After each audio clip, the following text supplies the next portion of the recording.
in the budget book, the Department of Community and Economic Development Office of Local Match, because Mr. Groner has to go with the mayor to a meeting in about 15, 20 minutes, and we asked Chris if he'd come down here. This is the budget that deals with the general fund portion of the Economic Development Department. Okay, what page, Paul? 55. As you will then deal with the CDBG portion of their budget come January, February, March, April, this is only the general fund portion of their budget. So page 55 shows their salaries, and we've talked about their pension and the group insurance and the like. If you look at page 56, it's the same number of FTEs in that department last year meaning the 2019 budget to the 2020 budget, and they lost some people in that budget over the last couple of years, which going back through your FTE handout in the handouts, you'll remember that. Their spending is the same as it has been in the past. Chris pays for a few licenses and organizations that the city of Erie belongs to through there, and they pay for their professional service line item. They pay for their the audit, the single audit portion of the annual financial statements in CAFR. And then they have some office supplies, some education and training. And again, those are just the portions of this budget that deal with general fund issues. Not any CDBG, not any HUD, not any home, anything along those lines. So we'll talk about CDBG at another point, you said? Well, when you go through their budget after the first of the year, you'll deal with all that stuff. Okay, can we ask though, what's going on with that CDBG audit that was a little bit concerning? Is there anything new on that? Yeah, do you want to come sit here and I'll get up? Or?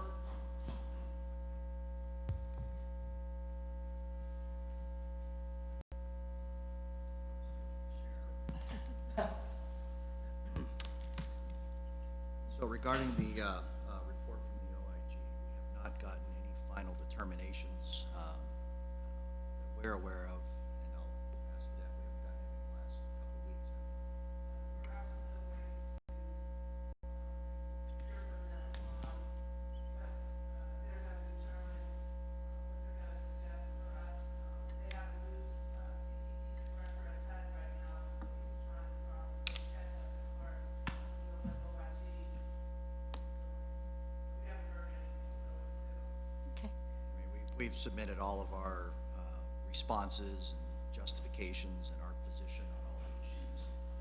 It's one of those things where, you know, we're waiting to hear from them. We're certainly not going to pursue anything further. It's their call at this point. I have another general question, and it's not, I actually am a big proponent of education and training. And do you have any specifics about what type of training you'll be undergoing in 2020? And I think this also gets, I think that somebody said that the city's actually going to be developing a travel policy. I mean, I see all these conferences. I'm like, oh, that'd be great, that'd be great, that'd be great. And I haven't gone to any, except for that one I went to in Pittsburgh where somebody paid the registration fee. But do you have specifics about, it seems that, you know, especially being in economic development, that training would be a really important component, you know, to find out what's next, what's hot, what's working, what. It is, I agree with that. And up to this point, it's been trying to find classes that are meaningful, that have some substance to it, that are close to Erie. We certainly don't want to fly someone out to California for a 2-day class. That's just not cost effective. So we're looking for training that takes place in Pittsburgh, Baltimore, Washington, Cleveland, somewhere where it's reasonable to travel. For example, our business development officer, Jen Hoffman, right now is in Lancaster for a 4-day it's Foundation of Economic Development course. It's a very good course that I took about 10 years ago, and it's exactly what it says. It gives you a solid foundation on all of the areas in economic development. Doesn't make you a specialist in any of them, but it's a starting course. So we look for those courses that are a reasonable distance from here, and when we see them, you know, we try to seize on that. You know, given the amount that we have to work with, typically we have enough for 1, maybe 2 courses through the year, but we make that work. And does our, you know, the fund that we created for, with the fee from LERTA, where does that show up in here? And what, are there some things that can be done to grow that? You know, we're talking about like donations, but and maybe it isn't here, these are expenditures, but where is it though? The Community Redevelopment Fund, the funds are there. And I believe it's still in the planning process, and that's something I think Kathy could speak to. That's gonna be a program that she's gonna be heading up. So the resources are there. I just think that there's still some plans that Kathy's working through, and she's ultimately gonna be managing that project by project. We'll be supplying the funding for that, so. Thanks, Chris. Anybody? Thank you. Thanks. We'll move on to Mr. White. See ya. Paul, thank you. Sure, come on up. Paul's sitting all, standing all that time. Is that okay right here? Hey, Perfect. Paul, we want you in the hot seat. You want me, no, I'm not going over that. Well, there's a seat there.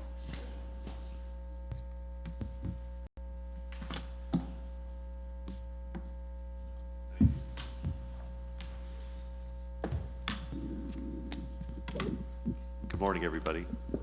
Good morning, Paul. This isn't an inquiry, is it?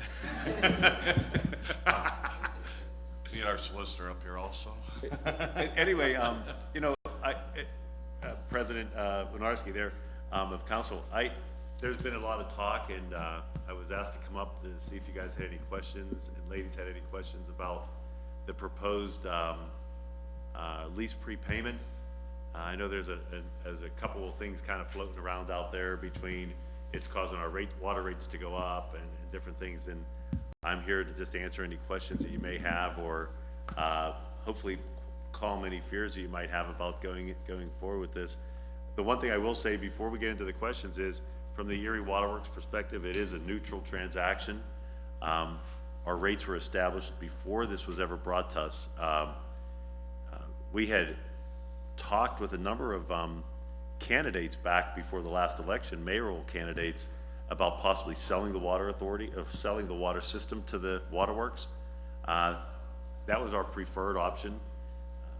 We were approached more recently by the administration about possible prepaying, and I think selling the system wasn't something that they felt council had any appetite for anyway. So they approached us about this, and you know, from the Erie Waterworks perspective, it is a totally neutral transaction for us. Timing might look kind of suspicious, but end of the year always has budgets and has rates and different things like that go on. And I think the administration was looking for a way to maximize the impact on their budget proposals that they're giving you. At the same time, independently, we were looking at our rate structure for the next 5 years. It has no impact on our rates. I actually shared with the administration. I brought a copy of it. I shared it with Paul, I guess. I brought a copy of it, how we've actually mirrored what would have been our lease payments with debt service over the next 40 years. And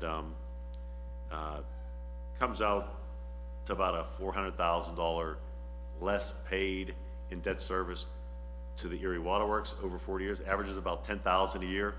However, that $400,000 will be eaten up by closing costs if we do go forward with this. If we don't go forward with it, our rates aren't changing, our proposed rates. If we do go forward with it, they're not changing either. So that's kind of the opening statement that I'd like to make, and then pretty much entertain any questions that council might have.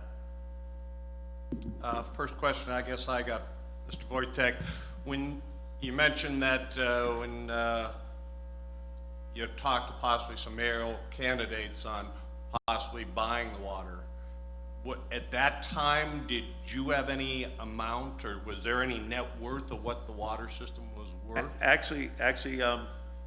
Winarski, we were actually looking at the value of the lease, exactly how we turned it out. We weren't looking at valuing the system, or putting a value on the system itself. And the reason being, and there's been a lot of talk about first refusal stuff, you know, being part of the lease agreement. We thought it's best in our community's interest. This is just our opinion. It might be a little biased, but I think the council, at least indicated in the past, they've agreed to keep the water in public hands. Even if we were to purchase the system or prepay the lease, city council and the mayor still reserve the right to make appointments to the board. If that would ever to go out to a private company, private held company, that would discontinue. There would be no board of directors appointed by the city council or the mayor. There would be no control over operations by virtue of board appointments. That would all be gone. So we felt that keeping it in municipal hands was a good idea. So whether we purchase it or prepay it, it still keeps it in municipal hands where city council and the mayor, as the organizers or the incorporators of the Erie City Water Authority, now known as Erie Waterworks, as the incorporators, you still have the right to appoint board members. Quite frankly, you have the right to dissolve the authority and take the system back at any time. You know, that doesn't change whether there's a lease prepayment or a purchase. It all still sets there. Of course, we take on that debt that goes with it. But there's a lot of debt that goes with it. That's the bottom line. But you know, that get a little philosophical there. But that was a kind of a necessary ill, or whatever you want to call it, necessary evil that we had to do. When, you know, on December 14th, it'll be my 21st year here, and when I came up, this system was really, really bad shape. I mean, when I say bad shape, if most of you probably remember the Pump Street station boarded up windows and things like that. We had tanks that were leaking 50%. I could never determine whether it was 50 or 100% because they said for every gallon you get out, you lose a gallon. So is that 100 or is that 50? You know, we've taken care of a lot of ills of the water system that had been neglected for decades, and you know, the debt that we have now is a result of that. But what you have in response to that is a very high level water system that you could rely on. I have a couple of questions. Yes. One was, if you could walk us through the timing of this, because I had asked, you know, there was a story in the paper on November 11th, Erie contacts firms for water system appraisal, and then, you know, 2 days later, you know, we had the administration come and say, hey, we're gonna do this, want this upfront lease payment. So that made me wonder how this had happened so quickly. However, then I went back and looked at the PFM report from September, and it says Erie Waterworks, and so there's a couple of questions that are going to come here. One is about the timing. The other thing is about how long these talks have been going on that I guess most of us, at least I wasn't privy to, but it says here, Erie Waterworks has proposed an arrangement in which it borrows money that it would use to make a large upfront payment to city government and effectively buy the system from it. So this was from the report in September. So obviously these talks were going on before this happened. I'm gonna do this.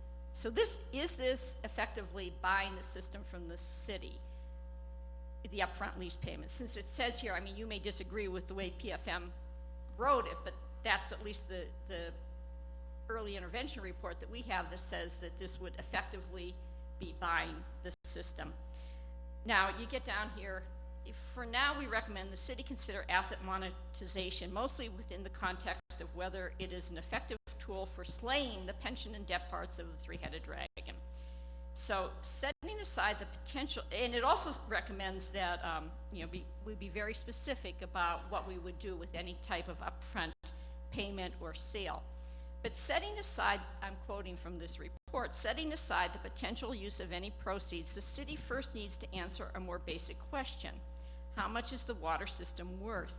So that was my second qualm about the timing, is that we've been reassured, well, you can do that, you can go ahead, vote for this upfront lease payment, balance the budget, pay down the bonds, et cetera, et cetera. And then afterwards, we get a valuation sometimes. So I don't understand why we wouldn't have done the valuation first, and then we would know how, I mean, if this is effectively a sale, then we would know if we're in the right ballpark number-wise. So those are some of my concerns. I have talked to people who, you know, business people who said, yes, this does look like a really good deal, but it was thrust upon us on a Thursday night. So, I can answer those questions if you'd like. Well, at least, I mean, you're asking why did the city, the timing of it from the city's end? I was involved in that. Mr. Wojtek was not immediately, and so at least I can tell you what I know. PFM comes forward and makes a recommendation that the city look at the possibility of selling the water system. And the sale. I'm sorry, but I know Renee has said the same thing, but they said sell or lease farther down. So, you know, I don't want to fall back on the crutch of PFM is the bad guy, and they're saying sell it to a private entity. I'm not suggesting they're bad. Okay. But what they're talking about is entering into a long-term lease or selling it. Mm-hmm. The issue about selling it would be sell it to the water authority or sell it to a private entity. And my understanding, and I'm relatively new, this is year 2 for me, my understanding was that there was no interest in actually selling the authority from prior councils. But I don't know that. I don't know what the interest level is, but that was what I generally understood. When I read that, they recommended, PFM recommended that there be an appraisal. An appraisal was then ordered. There's then a newspaper article that appears in the paper that indicates the city's going out for an appraisal. At that point, I have a discussion with the solicitor for the authority, Tim Sennett, and during that discussion, we talked about the 3 options, which I only understood prior. There were 2. One was that we keep it as is. 2, that we sell it either to the water authority or a private entity. Or 3, pre-fund the payment on the lease. That was the first time during that conversation that I had ever heard that there was an ability to, on the water authority's end, to pre-fund the lease. I did not know that. I immediately reported that to the mayor that that was a possibility. I then called back to Attorney Sennett and said, the city has an interest in discussing that. I don't know if it's a good deal or a bad deal, but the city has an interest in discussing that. So the timing became that PFM's report, draft report comes out on that issue saying, go get an appraisal and consider really transferring it to another entity, whether it be the authority or private. I then have an article appears in the paper. I then have a discussion with the solicitor for the authority where he says that there in the past there had been discussions of prepaying the lease. This was nothing new, but it was new to me. I had never heard it. The mayor was not aware that that was ever an option. And it seemed, from my perspective, I am not a decision maker, but it seemed from my perspective to be more favorable than selling it to the authority. The reason I believe it would be more favorable is that if you sell it to the authority, my understanding from what Mr. Wojtek has even kind of said today is we'll pay the lease amount, but then we'll take it over.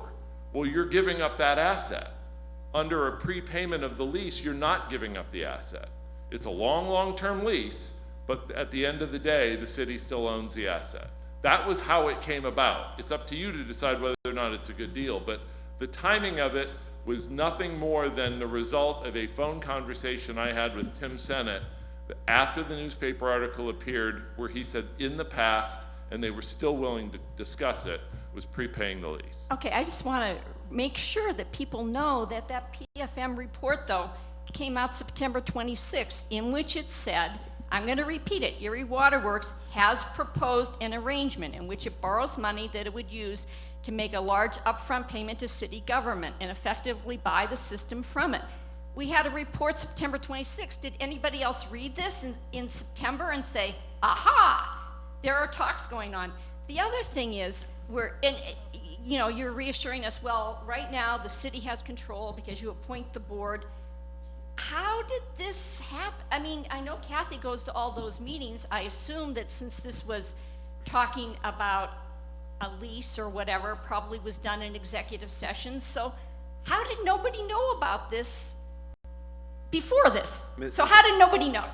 I do have to say that the folks from PFM came down and interviewed me Okay, as they were doing their due diligence, not about selling the system or whatever, but whatever they were doing for the city, they came down and interviewed me. And I had told the fellow that interviewed me, in the past, we had made an offer. I think that's what he was referring to. There were no talks. There were no ongoing talks going on at that point. Paul, can I speak to that? Yeah. I mean, 14 years later, you've brought this to previous mayors. Yeah.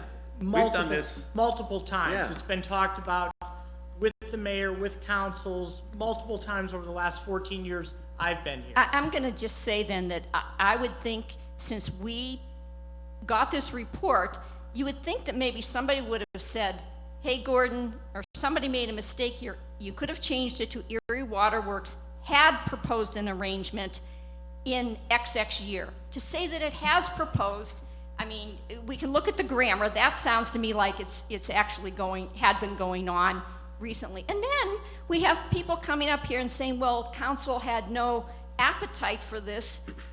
We talked to mayoral candidates.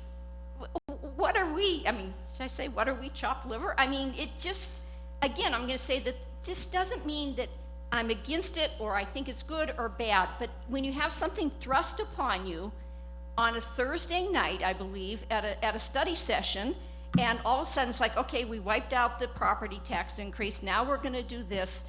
I still have a question about the valuation. I mean, why did the valuation not happen ahead of time? I would have been much more comfortable if we had the Can I valuation. speak to that? Because I've sent the RFP out. The RFP we sent out, based on the recommendation of PFM, was, as they put it, a 10,000 foot above the ground look at the value, the monetary value of the system. A real valuation of this system is it's really gonna have to have an engineering firm do this.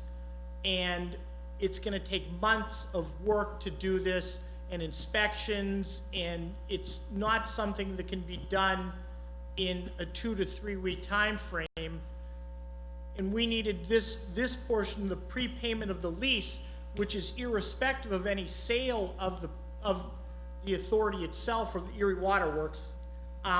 Those are two separate transactions. The lease prepayment was being done in order to balance the budget this year. And I think it's important, like, as I said, when the fellow from PFM came, it wasn't, what is the city gonna do? It is, we were having a general discussion, and I said, yeah, in the past, we've offered to buy the system. I think that would be a great idea for the city to sell the system to us. You know, a little bit biased, that's we didn't have any discussions, I could tell you, Councilwoman Allen, until Mr. Betsa and the mayor and Paul and I sat down, you know, just not that long ago, and that's whenever we had our first face-to-face discussions about this. Liz, may I pop in? Yeah, can I just, before I Yeah, go forget, I ahead. just want to ask, so what's the status of the RFP that you sent out? Well, the RFP that we sent out was only responded to by one firm, and since we were gonna do the lease prepayment, there was not a need to do this unbelievably scaled down version of a true assessment of the value of that So property. even though we hear over and over again that, hey, we're embracing all of these recommendations from PFM, we're scratching that one off. Setting aside the I'm sorry, I'm setting aside the potential use of any proceeds. The city first needs to answer a more basic question: how much is the water system worth? Is that question going to be answered? Yes, we're still gonna do the valuation. How and when? What he's saying is the original one that we were trying to rush through to see what the value was before the budget sessions were done. There was no time to get it done. September 26th, the That was- recommendations came out. We don't have. I'm sorry, yeah, Kaz, you jump in. Well, that's okay. I'm in support of my colleague because here's what's wrong. prepayments are nothing new, I hope you know that. Right? The last one, I think it was under Mayor Filippi, correct? Yeah, we did, Oh, yeah, I remember that, yeah, so it's nothing new. well, we prepaid a lease extension. Same reason, because Yeah. we had to balance the budget. Yeah. And here we are right now. Hey, wait a minute, We didn't it's my use that floor. money You to can- balance the budget, we put in the water reserve fund. When they did the lease extension in 2008 or 9, that money was put in the water reserve Some fund. of it was. There always was a water reserve. $2.5 million. Yeah, in the but some of water it was used to reserve. balance the budget. Yes, it was. Go back and look at the news articles. Okay, It was, so wait a minute. continue with your point. Well, it's a point that we're doing the same mistakes. Paul, here's the problem. Everybody, when people read this is what they read. Whether it's true or not, we're gonna do whatever PFM says. That was a quote from the mayor's office. So when they started reading that we were gonna either sell or do something with the water department, there was all kinds of talk. I had people calling my phone at home, yet council didn't know about it. Okay? We had to read about it in the paper. This other thing that came up 2 days ago, the right of first refusal, I wasn't aware of it, were you? How about you, Councilwoman? Were you aware of the first refusal? Only because I got a call from Kevin. And there you go. So why does the press get everything and we don't? Okay? This is what, Paul, I'm looking at you too, and I'm looking at administration. My board knew about it. Yes, yeah, but Paul, we're not part of the board, okay? You have a liaison right there, okay? And I've said this before, you gotta use the liaison. That's the reason why we have it, okay? If you're sitting in this seat, and all of a sudden you're given one budget, and then you come in on another night, and all of a sudden, here's this new thing comes out of the sky. Rainbow. And we're supposed to judge it in a short, that's not fair, okay? This is a big decision, this is almost as big, and I remember when they gave away the water department, and people almost lost their political careers then, because, it wasn't even discussed with the public, okay? A decision this big needs to be vetted, not brought in 1 week or 2 weeks. It may be because Paul, let me ask you a couple questions. Yeah. This lease ends what year, right now? Right now, 2050, 2050? 50. Okay, so what we're gonna extend it to what, 2060? Under this proposed agreement, it would be a prepayment through 2060, yes, Okay, so we're gonna forego income for what, 40-some years, right? 40 years. Okay, that's a long time, okay? Now, what is the present value of the money? Well, I mean, you're not giving us okay, I've been around too long. Okay, if you give me 90 up front, what are we giving up? How much is it really worth? If you would have added, that's what it's worth at a 3% discount. That's the present value of the total of $185 million over 40 years. Present value discounted at 3% is about $90,330,000. That's a lot of money to give up in the future for future councils and mayors, because we're not gonna be around. With all due respect to everybody, everybody's term has a finite, term here. So, we're 42 years, that's a long time. No prepayments in the past were ever that long. And I see the relevance of it, but we're not getting, some people think, and I've had them call me, that we're getting rid of the entire debt. Not true. But that's how it was reported, sort of. They only read the way they want to read. It's too technical of an issue for the average person to understand, okay? And they think we're getting rid of the debt, but in the meantime, for 40 years, we have no income coming in. So we're not gonna float any more bond issues? I don't believe that, okay? I gotta look at what's good for the health of the city in the long term. But, this thing just came down too fast. This should have been vetted, talked about. We should have had some, couple study sessions to look over the relevance of it. You may think you acted in good faith, and you probably did, Paul. But when we have to read about it in the media, and then we have to decide here in 1 week, 2 weeks, or 3 weeks, that's a little bit stretch to ask. Okay, with all that being said, if, just say this is more time constraint for the city's budget than it is for the water authority. This deal or this offer per se would still stand in 6 months? For us to do more of our analysis to the extent of what are the ramifications if we do it in 2019 or in Yeah, 2020. I think, absolutely, what, I don't know if I could stress enough that this isn't something that the Waterworks is promoting. We were, and that's why I said, Kaz, my board knew about it. I was approached and they said, you know, we had that conversation, our solicitor had the conversation with Mr. Betza. When we saw we didn't know anything about this report coming out, seller redo the lease that came out from PFM. So quite frankly, as the CEO of the Erie Waterworks, I said, wait a second, City Council's looking to possibly sell the water system. We should probably get in this game. And there was nothing more than that. I think Tim and Ed, Mr. Betza had a conversation, and it was something that we had proposed numerous times, whether it was a prepayment or a sell. We prefer to buy it. This is not a purchase. This is taking, I mean, there's a sheet that shows what the lease payments would be, and here's what our debt service is gonna look like. It mirrors each other. There's no change of ownership. There's nothing. We looked at it as a way to help the city, not for nothing other than that. Kevin Flowers asked me, and we did a Facebook Live last Tuesday, you can't just be doing this for the goodness of your heart. Quite frankly, we are. There's really no gain to the waterworks. If City Council wants to delay it, if they want to scrap it, I think you have to deal with your administration. And and Jim, or Mr. Winarski, if you say is it available in 6 months, anytime you guys want to ask us, we'd be more than happy to do it. The best time, and I think why there was some time urgency, is because interest rates are so low. And when the lower the rates, the more the city gets. And to address your question about valuation, this does not preclude you from doing a system valuation. This is a mathematical equation. You add up the lease payments, you take the present value, and then you discount it by whatever the bond rate is, the interest rate. We use 3%. Right now, the interest rates are lower than that.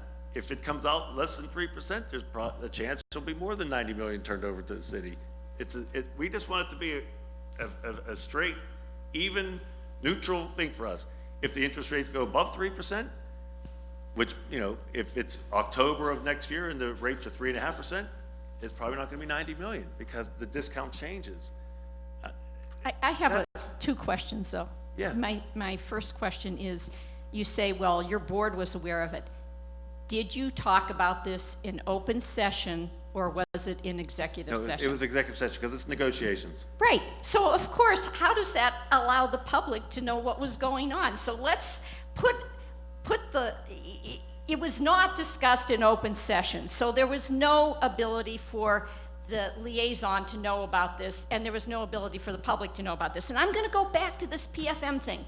But as the system's owner, the city needs to consider what the system is actually worth before doing a sale or long-term lease. How did that sentence get lost? You can dance around, say we need this big engineering thing. How did it happen that there was a recommendation here? As the system's owner, the city needs to consider what the system is actually worth before doing a sale or long-term lease. How did we not follow up on that? Why did we not follow that recommendation? As bluntly as I can put it, you already have a long-term lease. You're stuck with it. So if the option that PFM's talking about is not a long-term lease, you have a long-term lease.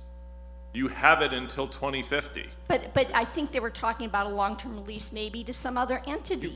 You can't do that without, in essence, dissolving the authority. So are we essentially saying now that we don't need that valuation? I want you to No. go on the record and say it. We don't need the valuation before we would be asked to approve this. Is that correct? Is that your assessment based on your best wisdom? We don't need to do that.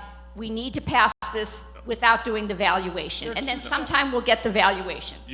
Right? Just tell me. You do not need the valuation now. It is a math equation. It's nothing more than a math equation. You either take the money long-term or you take the money up front. You don't have, there's no other option. Your other options that exist outside of that math equation, this is the math equation. The other is we want to sell the asset to the water authority, or we want to sell the asset to a private entity. What PFM is saying, and what I would say as the solicitor, is do not sell the system without knowing what it's worth. Do not sell the system without knowing what it's worth. Do you pre-fund a lease? You already have the lease. Should you enter into a lease without knowing what it's worth? No, you did. Or you maybe you knew the value back then. I don't know, this goes Should we back. enter into a longer-term lease without knowing the valuation? We are being asked to extend the lease for 10 years, am I correct? Okay, that's my point. And that's a, I mean, Ta-da! That makes sense to me.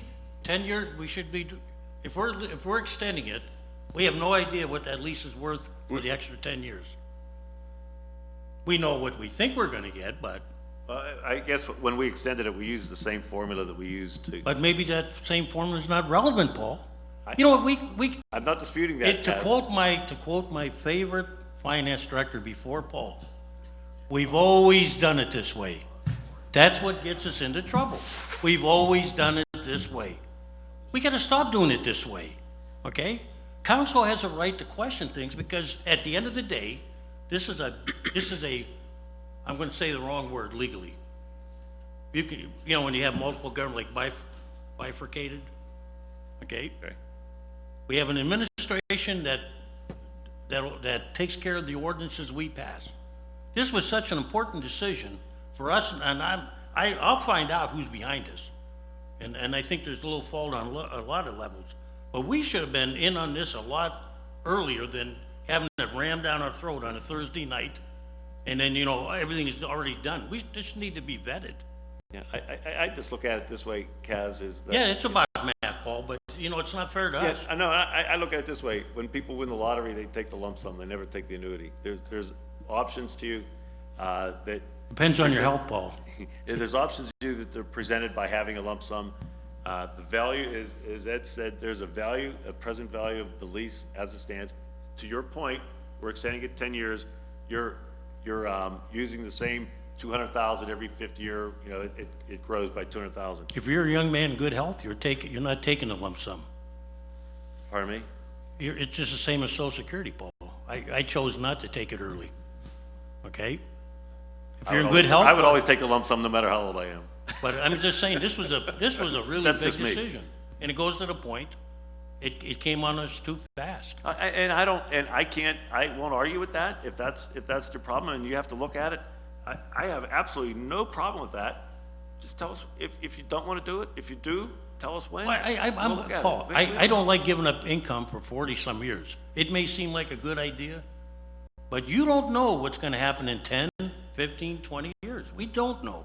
Well, I think today- you need to discuss that with your administration, what they plan on doing. And I with it. will, don't worry about that. They don't want to hear from me, but the things that we're voting, I talked to Curtis one day, I said, the things that we're all voting on today are results of what other council people did 20, 30 years ago. The decisions, how our pension plan got in the shape it's in, is decisions that were made 20 years ago. So this is not like just some numbers. This is 40 years without income. We better know what we're doing, okay? Because it's not just about numbers. We don't know what's gonna happen in 10 or 20 years even, okay? Sure. There's an old thing about better the devil you know than the devil you don't know. And when the money's coming. That's why you take the money up front, Kaz. Okay, Paul, is Yeah, Water Authority still willing to buy the system? Yes. And for what dollar amount? Or Well, would that, Okay, so who going would back to do that, yeah. that assessment, I guess? Going back to that, when we looked at, and we did not do a valuation, there's been valuations done in the past, whenever the Mill Creek purchase was done, I think the city actually had a valuation done.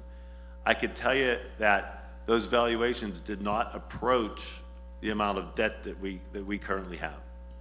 Okay, the Erie Waterworks. If the city were to sell the asset, the debt would need to be assumed or paid off. Right now, there's $285 million worth of debt. The valuations that were done in the past as recently as 2014 or 15 or whatever that was, didn't even approach that 285. So when we made the proposal to buy the system, if we were a private company, they would say, well, we'll take over the debt, we'll take the asset, okay, that's what they proposed. But because we had a lease that had value to the city over and above the amount of debt we had, our proposal back then, back whenever, was to just pay the present value of the lease. That was gonna generate more income than anything that I have seen in previous valuations to generate money to the city. We don't, quite frankly, we're not thrilled with the lease we have because it's pretty expensive. But it does have a value, and there's a value to the city, and it's the cards we dealt. It's 10% of our budget, our lease payment, roughly. Our lease payment is roughly 10% of the budget, and we've spent $285 million since 1992. More than that, that's what's left, to improve the system that the city owns, and we still continue to make these lease payments that have been made since 1992, in total over $100 million at this point, easily. So we looked at it back then, Jim, is, God bless you, that there's a value to this that no other entity has or would want to pay you for. And that's why our proposal back then, way back whenever that was done in 2015, late 2015, to just proposals, and it wasn't proposed to the council, it was thrown out there that for people that were running for mayor, hey, if you ever want to sell the system, you have this thing and we have this debt, and you don't have to worry about assuming the debt, we could pay you the lease, and that would be it. Nobody bid on it, and it died. And that's Are kind you of, saying, but to though- say yes, but to answer your question short, yes. Are Sure. you saying that because of the debt that the water authority has, that it's likely that no one else would step forward and want to buy it? And if that's the case, why do you need the right of first refusal in this agreement? So 2 questions. Yeah. Are you saying, I guess I have a third question or a third ask. You have these documents with evaluation, you have proposals that you gave to mayoral candidates in, when, 2017? There were no proposals, there were discussions. Oh, so there's nothing in writing that we could look at. What about this evaluation that you said That was took done by the place? city, I believe. I think the we city have had that? the valuation done, It's up in the solicitor's office. yeah, back in 15. You guys have? Because there was a whole thing about with us I and have Oak Creek. written reports, I don't have the valuation itself. But go ahead, and then you had a third one you said. Oh, that was, can we get that information then? So are you saying that no one is likely to buy it? And, you know, what does the I think at the end right of of the first day- refusal Yeah. mean? Yeah, okay, here's, okay, to answer all those questions as best I can. I don't know what someone's willing to pay. That's why you would want to do a valuation. I know that the valuations were done previously were less than what the debt is right now. So if you're looking at as a investor, which those companies are, the private companies, who would pay more than what it's worth if you have to assume, you know, if you're assuming $285 million and someone tells you it's only worth $150 million, why would you assume $285 million worth of debt? That's my opinion. I don't know what people are willing to pay. You would raise the rates like other towns did when they sold it. That's what they would have to do. It's a business cost. We all know what happens at business costs. Well, I mean, you mean we would have to raise rates? No, Oh, the private if a company. private company, and other towns have sold it, other Yes. cities, They get hit with and big their rates. rates went up through the roof because Yeah. they're not gonna be nice guys and absorb it. Right. It's a And- cost of business. and- You're gonna see it passed on. And one of the things all also know in a it. private, and that's why I said early when I just started that it would be good to keep it in municipal hands. Private companies, they get, when they go before the PUC, between a 10 and 15% return on their investment as well in their rates. So there's profit that's built into their model. We're a zero profit. Anything we have goes back into the system. There is, we're a municipal authority. We're not allowed to make a profit. Might have a surplus one year, goes into the system. But would anybody be, I don't know what they'd be willing to pay. I just know what the valuations were before were lower than the debt. So when we had discussions, and there were no, why would we didn't give proposals to candidates. We just had discussions. Hey, here's what could be happening. So valuations before were 200 million? Less, I believe. Less. But we could find since- that information since but it's since in the then you've solicitor's done- office, correct? $75 million worth of improvement. Yes. Or Yeah. better. So back whenever the valuation was done, we might not have had as much debt, and there wouldn't be worth as much. It's worth more now, but there's more debt now because we've taken over the life of the asset. So when you look at, would we willing to buy? Yes. And you ask, well, then why the right of first refusal?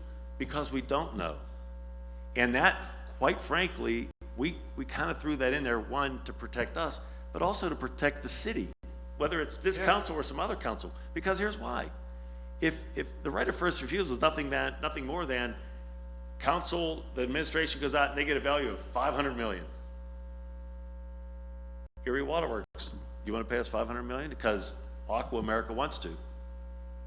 No, we can't afford that. Okay, then Aqua America said they're going to pay $500. As Cass said, they're going to raise your rates, but you lose total control. If we have right of first refusal, you actually get the same amount that you would have got from somebody else. You still maintain control of the asset and control of the appointments. There's actually a protection built in there for the city that the right of first refusal would protect you from saying, well, they're going to give us this money. Water Authority only offered us in 2019 $90 million. We're going with this other one, and all control's lost. So what would be the advantage to having Erie Waterworks buy the system? What did you tell those mayoral candidates that we don't know? Because now I'm finding out there wasn't an actual proposal, it was just conversation. So pretend we were all running for mayor here. I'll tell And you. you were talking to us and saying, Sure. here's my pitch about why I think it would be a good idea for Erie Waterworks to actually own the system instead of leasing it. Here, and all we did, council person Allen, was part of our purchase discussion, was to put a value on the lease and forward that money to the city. No different than what we're saying right now. But we would prefer to have ownership of it for expansion purposes. There, believe it or not, future mayors that are sitting here, as you said, you're all mayoral candidates. Every time we look to go expand your system, one of the first, whether it's most convenient or real, but one of the first hurdles we hit is we don't want to deal with the city. Like it or not, that's the first thing we hear. By us having ownership, it divorces us from that relationship. A long-term lease, we would try to use a little damage control and say, hey, we got this long-term lease. Before any of us are going to have any problems, we're going to be the operators of the system. You're not dealing with the city, you're dealing with Erie Waterworks. But why would we want to buy it? That was our number one reason. But Paul, nobody's questioning that. It's the question, and why do I have to read in the paper? I'd like to know, somebody's got to tell me why I got to read everything that's important in the paper or the media. I mean, if we were thinking about selling it, that kind of prevents us. It cuts one of our options down. I'm not saying it's a good or bad idea. Personally, I don't like selling anything, okay? But I think it do a great misjustice when we have to open up the newspaper or hear it on the electronic media, what's going on, okay? And there's no excuse for that from administration or from you, okay? You have a liaison, and administration has a duty to tell us. To read about it like we do, I don't get it. Mr. President, if I kind of interject for a moment, I think this is interesting thing that's happening, right? So we're having this whole conversation around $90 million upfront lease payments, but for me, the bigger issue is if we do or don't take this lease payment and go through this process, what does it do to our budget this year?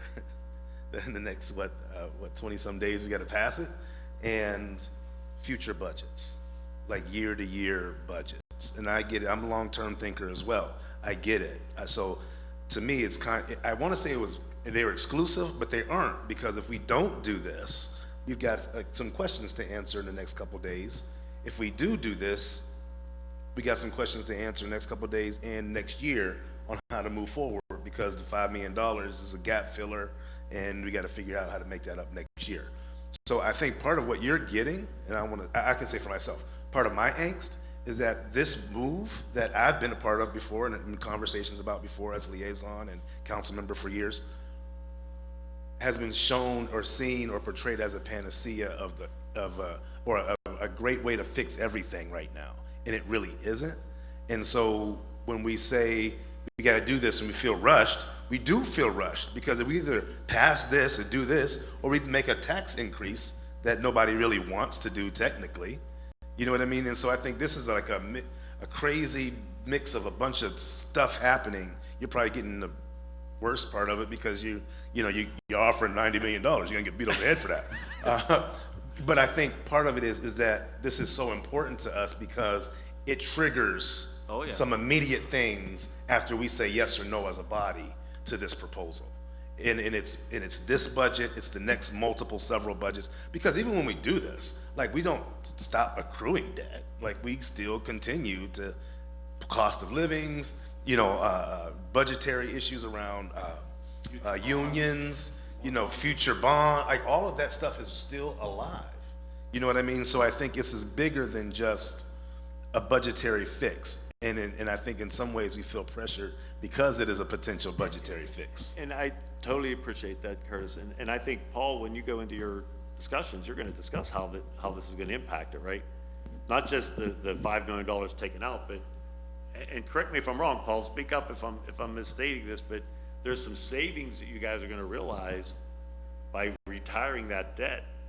Oh, yeah, I That mean, will we've had that, Paul. Okay. I don't want you to think that we haven't had that, but I think even with all of that said, the reality of it is that our general fund is gonna be But in deficit. I guess, Mike, and I have a question then, I don't know this answer. And I don't wanna put you on a spot, Paul, but I believe that some of the savings that they're looking at offsets the missing lease payment by more than that. The savings exceed the lease payment you wouldn't get. For the first year? Yeah.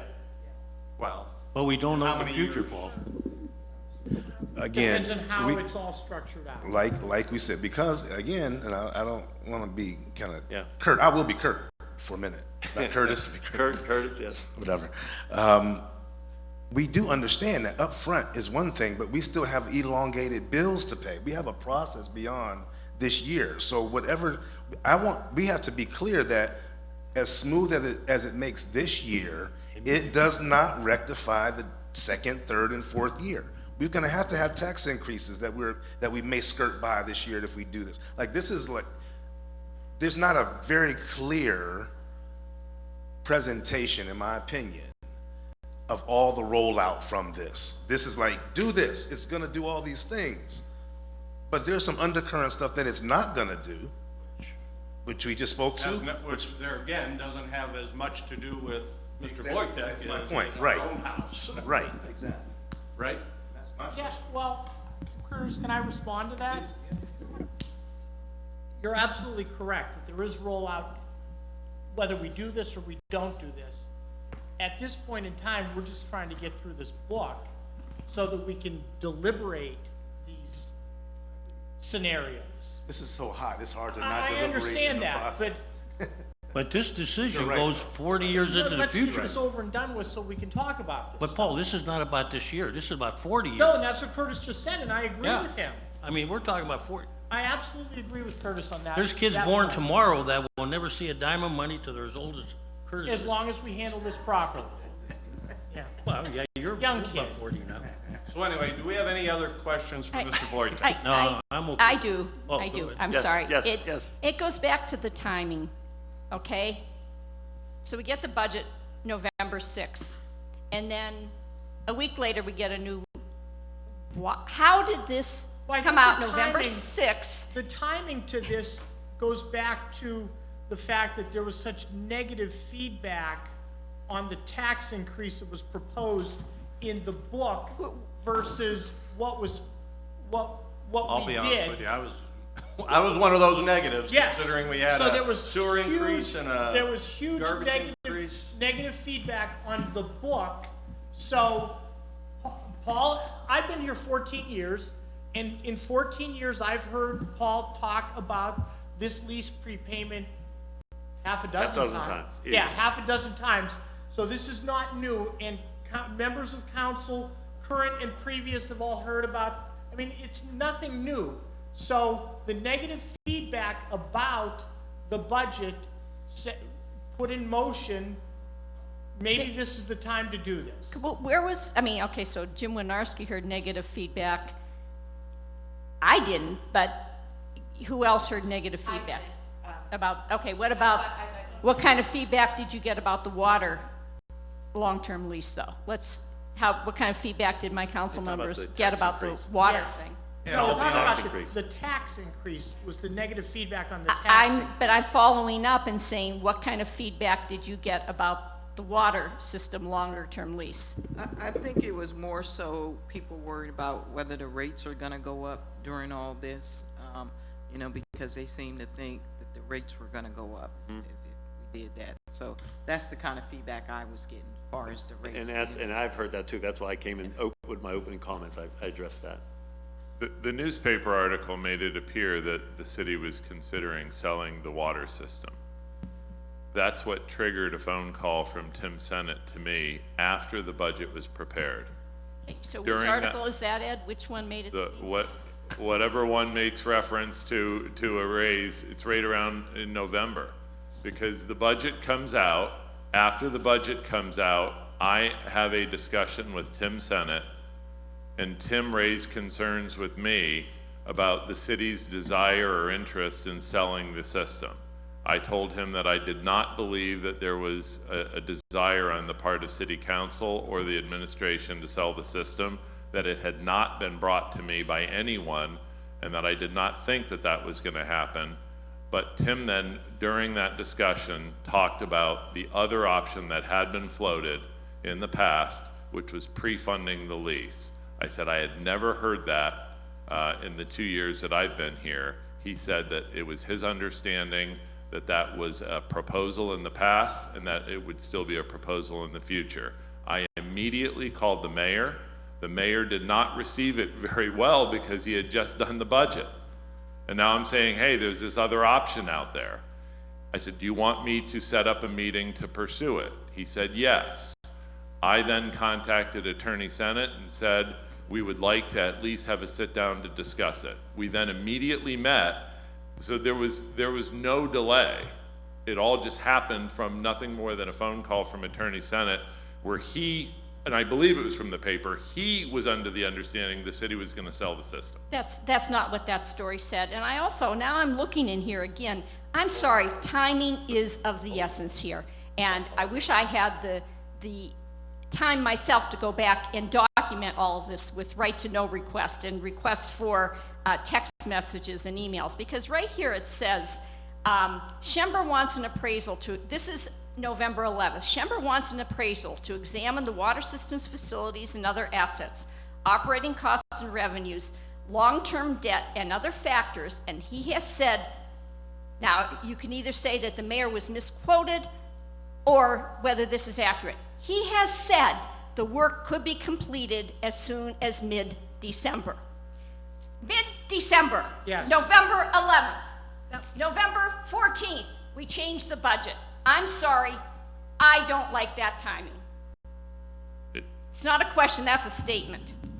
Mid-December, now we're being told, oh no, this is gonna take an engineering firm, it's gonna take really long. How did we go from mid-December to big, It was, big again, it was two different deal. types of assessments done and so on the there's no assessment gonna be done by mid-December, correct? No, Okay. no. Well, and I've been involved in this as well. Here's the problem, and I'm giving it to you from a practical perspective. You want a half-rate appraisal, you can have it by mid-December. The problem that we discussed was that you're gonna go out and you're gonna get an appraisal and you're gonna get it within a matter of weeks. Can it be done? Absolutely. And the proposed price that was identified by PFM was $10,000. The little bit I was involved with anybody in that field that does true appraisals, their initial reaction was almost one to laugh that we're gonna spend $10,000. It's not a real appraisal. It's a snapshot judgment, like saying, having a realtor say, what do you think roughly the value of my home is? I could give you a shot, but I wanna do a real appraisal, it's gonna take work. In order to figure out what the system's worth, you have to find out what the quality of the system is, what the piping is, what the machinery is. That is not what we would get by mid-December. And that's not what you're gonna get for $10,000. You're not gonna get it for 10 grand. And so the dilemma is that all of a sudden, and I agree with Mr. Kwiatkowski and Ms. Allen, there was this sudden pressure that now, do we wanna sell the system or not? And it came out from the PFM report in September. You don't have enough time between September and December to figure out if you're gonna sell the system. Do not sell the system that quick. This proposal came about at the very end of that whole process. It does not, it is nothing more than a math equation. It does not prevent the city from selling the system if you deem it to be a good idea. If we do an appraisal, don't do a half blank appraisal, do a real appraisal and know what it's worth and then make a decision. You're not going to do it in 2019. If you want to pre-fund the lease, you can do that now, regardless of the system, because you're locked into a lease. I agree with you, Mr. Betza, but here's the problem. Somebody is opening up their mouth too much, okay? It seems like there's people doing talking that shouldn't be. I don't know. Well, I mean, it was quoted, if Ms. Ellen is right, the mayor's quoted as saying it's gonna be, we don't know what report he's working on. We're part-timers. This is why when we're out of the loop, we read in the paper, we don't know what they're talking about. So first of all, nobody should say anything until they know what they're talking about, and that we have this vetted out properly so we know what we're talking about. You know, you can't blame a reporter. He don't know what kind of report. He hears report. Council hears that. We don't know. I thought it was a little So at quicker. this point, I'm thinking all our questions for Paul Voigt It's over, yeah. are over. For me, I'm done with it. But we're gonna get some information from him about those earlier valuations, even for historic information. Somebody can find the 2014 valuation. Well, I hear that it's in the solicitor's office. Let's just be clear what that means. It is not in my office. No, but- it would be, there is a library adjacent to my office with a bunch of books that nobody ever looks at. It may well be on that shelf, and I would certainly be happy to work with Paul to look for I'll it. speak to that, is the solicitor's office was in charge of that valuation process. I have two reports, which, Paul, I don't know if you have that were written by a couple different people talking about the correctness of the valuation or not. So I'm gonna say, to answer your question, I don't have them as you look to me. If they're in this building at all, they're in the solicitor's office. Okay. I know that there was a evaluation done in 1992, and the value was put at 25 million. And that's the one I know about. But That's you've right. put That's a lot right. of money in. You've invested a lot of money. Yeah, since but that was when Kaz was saying about they gave it away. It was only valued at 25 million. They got, I think the city got 6.75 million up front and $1.25 million a year with a 4.5% inflator. I think they didn't give anything away for a $25 million system. Mr. Wojtek, thank you for Thank you. coming to our. And if budget there's session. anything else I can answer, please let me know. I'll be more than happy to. Thank you. Thanks, Jim. Thank you.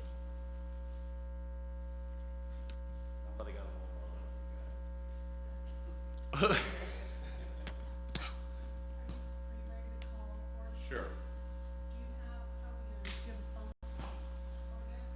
Yeah, there's one on the floor. One on the floor. Just- Well, Maybe Rose can come out. hey, Mike? This one here? It's the one we used on the, when we with Malcolm.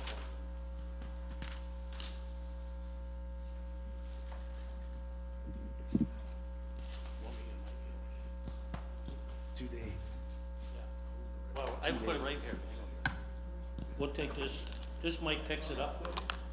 Hey, Mr. President, you want it up there with the mic up there? That'd be wonderful. Because this is the one that picks it up good. Good. That's perfect. If anybody has trouble, just throw it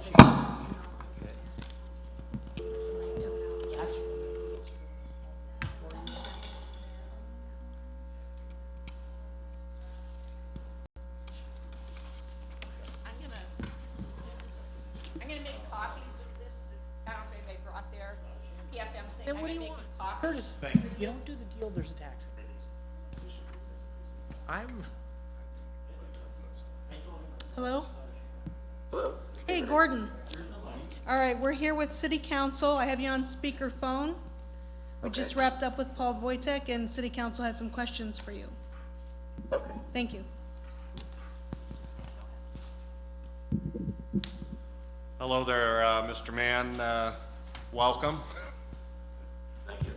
Well, let Mr. Kwiatkowski begin the questioning. I know Miss Allen has many questions herself. Oh, no, I'm okay. Let Liz start first. Oh, you okay? Yeah. Liz, you're up. Hi, we're on with Gordon. Yes. Hi, Gordon. Hi, Councilwoman, how are you?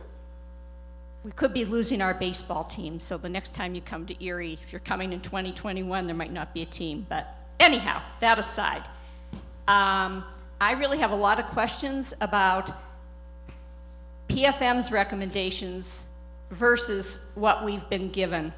So I'm referring to page 23 and 24 in your September 26th report that you gave us. So I'm sure you know it because you wrote it, but it says, I don't want to read the whole thing, but the things that are relevant to me are Erie Waterworks has proposed an arrangement in which it borrows money that it would use to make a large upfront payment to city government and effectively buy the system from it, instead of making annual lease payments through 2050. So my first question is, we were told by the executive director of Erie Waterworks that this actually refers to old proposals. And I said, well, then why didn't it say had proposed instead of has?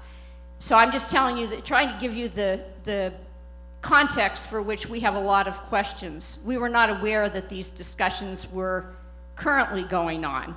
And I still am not aware whether the discussions were currently going on. Apparently they happened within a really short time. But we get down to paragraph 4 on page 23. Setting aside the potential use of any proceeds, the city first needs to answer a more basic question.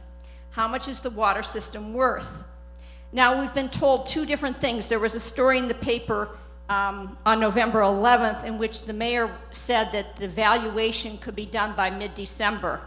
When I brought that up, I was told that that would be, I don't know if anybody used the word half-assed, but I think that's pretty much what they told us, is that a valuation done by mid-December really wouldn't be worth anything. It would be like throwing $10,000 down the drain. You really need this extensive engineering valuation. So my question or qualm about doing this upfront lease payment is that we are being asked to do it without having done due diligence and without having a valuation. So I don't know what kind of valuation was recommended, but we were told there's an RFP for evaluation. I really don't know what the status of the valuation is. But then you get to page 24, and PFM outlined a very specific framework for looking at asset monetization. Phase 1, analysis and valuation, define city objectives, establish financial framework, determine baseline asset value. Phase 2 would be transaction development, run an RFP process, and phase 3, transaction execution, which would take 1 to 12 months. You actually recommend in here, the city, going back up there, the first step is to determine the system's value and collect the other information that the city's leaders need to make an informed decision. The city can work through that process during the first half of 2020. I don't think, we've also been told that there's no appetite on city council to sell the system, and that could well be true. I just Googled a story in the Washington Post about what happens when municipal systems are sold. You know, rates go up, they're making a profit, but perhaps it should be sold to Erie Waterworks. We feel like we are being rushed into making a decision that will impact the city and taxpayers for decades. So I'm not really sure what you can tell us. Did you change your recommendation here that we need to do the valuation first? I'm trying to find out the politics of this, the timing of this, and where PFM's recommendations stand versus what we're being asked to do. So why, I guess after my long ramble, my question is, Why would we do this upfront lease payment before we have the valuation? Whether the valuation is the $10,000 cheapo valuation or the more expensive, extensive valuation. So I'm kind of putting the burden on you, and I think the real burden actually goes to the administration, which came to us with this proposal last minute. So so let me set aside the part I don't know about first, or I don't know enough to provide meaningful comment, and that's the difference in the different valuation approaches. I know, we've tried to be very hard to stay out of that process, because I realize we're recommending that you do it, and then a different part of BFF is providing a bid. So I really don't want to look like, I've really tried to stay out of it as much as possible, because you should pick whoever you want to do the valuation. I saw the 3 companies that were listed. I don't know anything about Senate Engineering, but I know Raftellus is a very reputable firm. So on the question of, why do we start looking at one sort of valuation, and maybe now you're hearing you need to do a different type of valuation. I don't know enough about, I don't know enough about the RFP, what you requested, what the switch is, what Paul Wojtek is saying you need to do versus what BFF or Raftellus has proposed. I don't know enough to provide meaningful information there. Now what I do know about is, what I understand to be the case is, I don't think that accepting the lease payment disqualifies you from doing what we recommended. I still believe, and it is our recommendation, and this hasn't changed, that you should do the full system valuation. And again, I don't know if it's a $10,000 thing or something else. But I still believe you should go through that process, and that process starts with figuring out what the system is worth. And if we believe that this lease prepayment in some way preempted that, where it would be like, nah, let's just take the whole process and throw it away and just take the money. We were pretty clear that we do not think that's. I think I stumbled over the analogy when I made it, but you don't sell your house based on what the person who's buying it can afford to pay. You don't sell the asset just based on whatever the water authority can afford to pay, unless you decide that that's really where you want to go. And it may, for the reasons you mentioned about municipal water systems being sold and rate increases, I'm sure Paul laid out was pretty eloquent in describing why he believes that form of ownership is better than a private sector ownership. And again, the intention of the recommendation here is not to say, you really ought to put it out on the open market and get the largest dollar amount you can. There are other valid reasons not to do that. But I do believe you should go through that process. My understanding is that the lease prepayment doesn't really preclude you from doing that. They aren't buying the system, so they won't have control of it. That was my full understanding on what they wanted to do, was to actually buy it. That's not what they're proposing here. And what they would effectively be doing is saying, okay, whoever's going to buy this system, let's assume it's not them, and you don't enter into a process where they buy it. Assume one of the 2 major water carriers, Aqua or Pennsylvania American, tries to buy the system. They would have an additional amount of debt to pay. That would be the impact. They would have to pay, whatever the system's worth, plus whatever the existing debt is that's completely unrelated to this, plus this amount. But if the system is worth a lot, that's probably not going to be a deterrent to them. So I don't think that you're that accepting the prepayment of the lease and paying down the debt, and having that sort of game-changing ability that, part of the sports pun that we talked about when I was there, I don't think that precludes you from doing the thing you really need to do with the system, which is still to do the valuation. That's my understanding, at least. And when this concept was first raised to us, we asked 2 people that question. One was at the solicitor, and I'm assuming he's in the room there. We said, well, is this intended to preempt or preclude the valuation, or the potential to do something else with the system other than let the water authority run it? And his answer was no. And then we also went to the folks who do this work on our side of the firm, trying to balance tapping into their influence or their information without unduly influencing the process. And they didn't seem concerned about it either. So, meaning they didn't think, oh, well, you're doing this, it squashes the whole process. You know, you might as well forget about it. We're not even going to bid. None of that. You know, they didn't have that concern. So that's the way we're viewing it, as a potential game changer in an area where you need the game to change, but that it does not preempt your ability to do what we think you still need to do with the water system.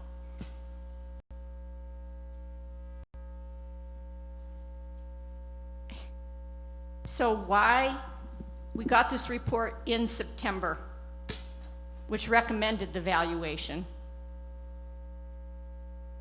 Do you have any information about why that valuation process wouldn't have started as soon as we got this recommendation? I know you also have a final report coming, correct? We do, yeah. When are we getting that?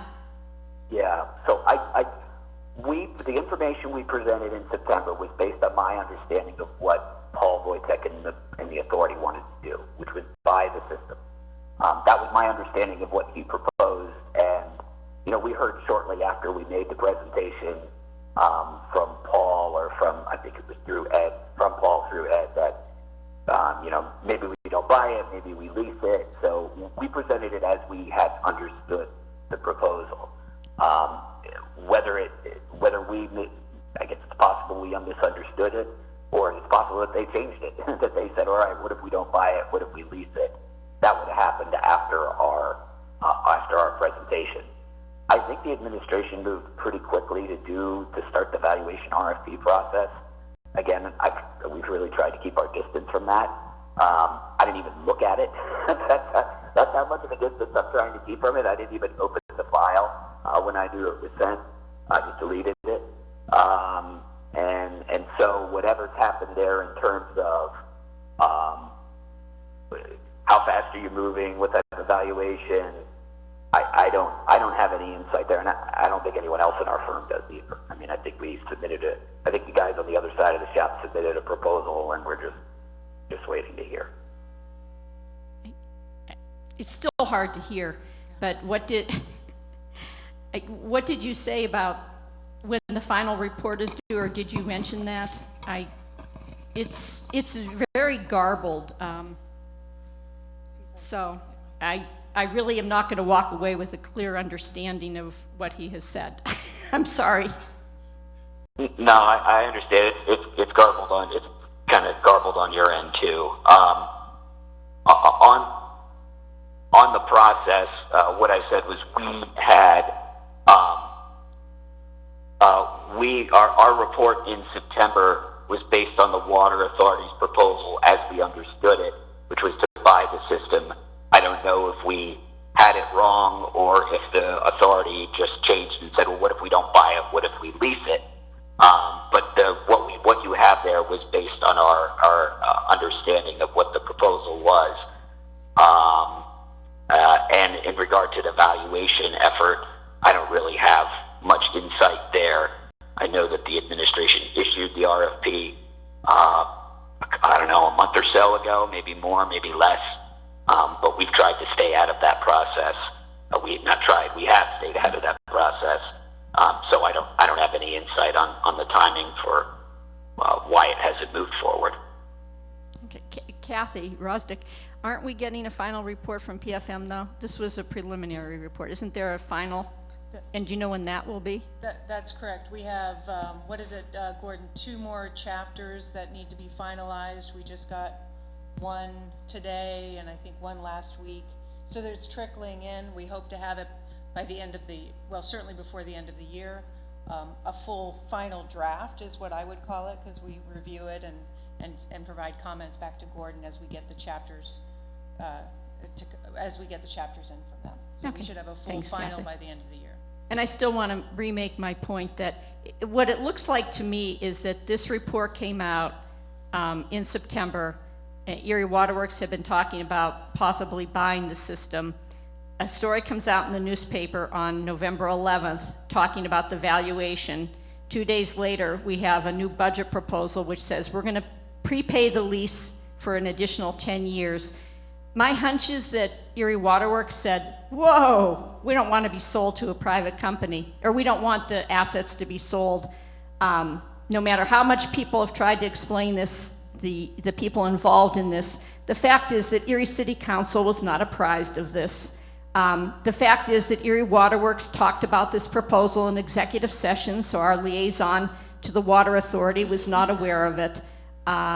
It stinks, frankly, because we are being asked to make a really huge decision, even if the valuation is going to come in next year. We are having a burden placed on us without a lot of the ability for us to do our homework. We've been asked to do something in a very short period of time to solve a budget fix for next year, which has the potential to, be what you say is a game changer, but we're being asked to do it very quickly, and that is a huge disappointment to me.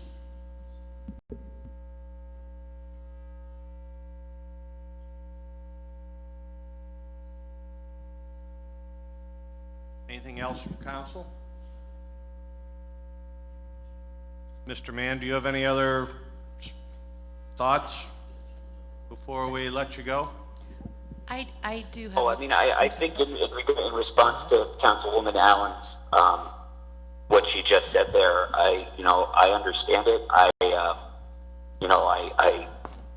The concern about having adequate time to review things, I certainly understand that.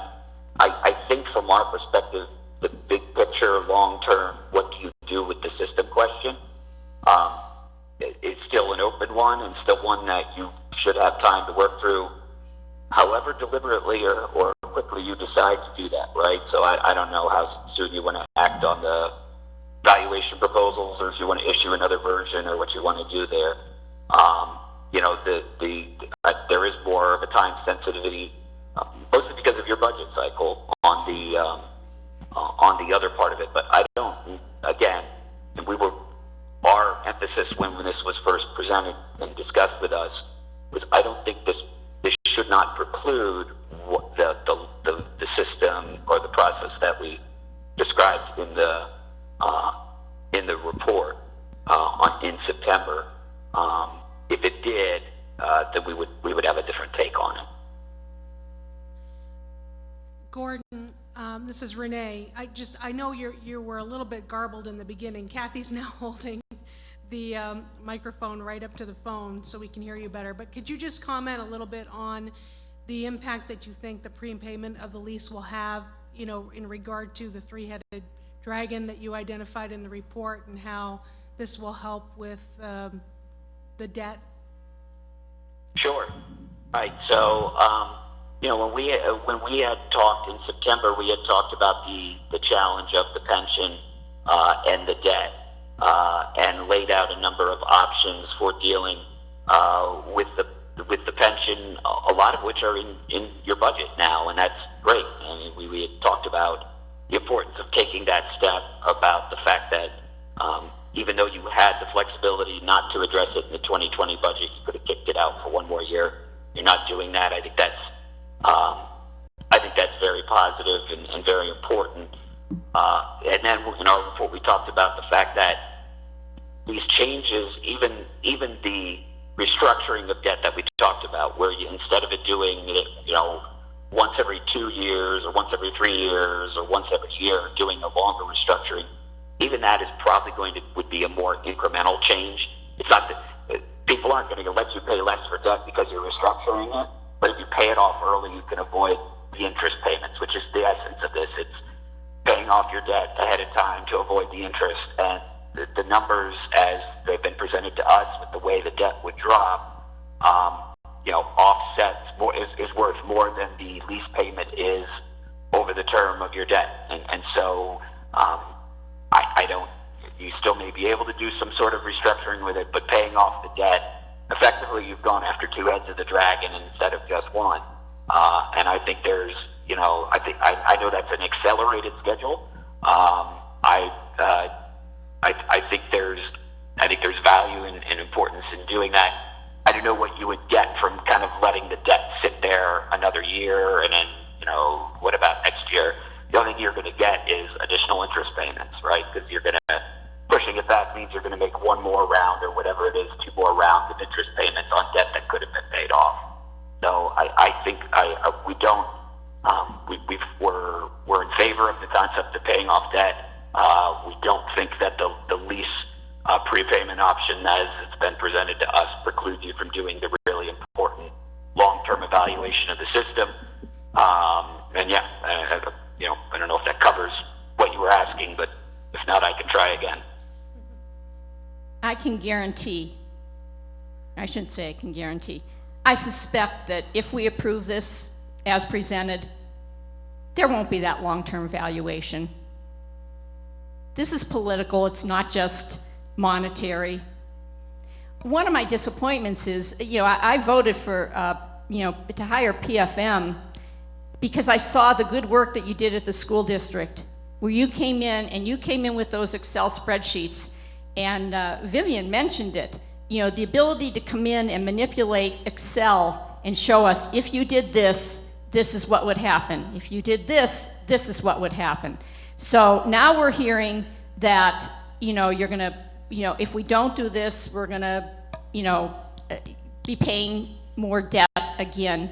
But we don't have those numbers in front of us. How important it might have been, or how useful it might have been to have PFM come back and do the same thing you did for the school district, which is to show us actual figures being changed. I think Jim Winarski had even said maybe we should only take XX amount of upfront lease payment. Am I right, Jim, about that? But right now we're sitting here on a conference call without that ability. So I just have to say I'm a little bit disappointed and crushed that we're doing this by conference call and having to take someone's word for it. So, Gordon, Yes, sir. this is Kaz. We talked in Gettysburg, I think, right? Guys everywhere. Possibly. Yeah, you were at the league, weren't you? What's that? Weren't you at the League of Cities? I'm sorry, I can't. The phone is bad. I Well, can't understand. here's I my do not problem. understand the question. Here's my problem. Giving up income for 40 years and not knowing what the shape of the city will be. I mean, we all have great dreams and aspirations, but no one can predict what 10, 20, or 30 years is going to bring. Going without that much income, and I know we're going to float other bond issues, to say that we won't it would be the surprise of my lifetime. I'm not comfortable. I know the numbers look like they make sense, but I've been through this before, Gordon, many years ago. And we're paying for the sins of what our fathers did. And for 40 years without income, that's a long time. You're talking there about you're talking about the water system lease and the length of the prepayment? Yeah, you know, taking a prepayment of 40 some years, if we don't change the systemic problems that exist, we're going to be right back where we were before. And somebody's going to judge us in 20 years about who was those idiots that went along with this. I mean, I've been through this. This is nothing new. The young people don't know it because they haven't seen it, but they'll see it in you know, somewhere down the line. We'll be in trouble again, and we won't have the $3, $4, $5 million in income. And if things don't turn around like everybody's hoping, and right now when you look at it, it's not very. I mean, we have an assessed value that's flat. We have per capita income that's relatively flat, in the city at least, not the county. We have, the population is going down.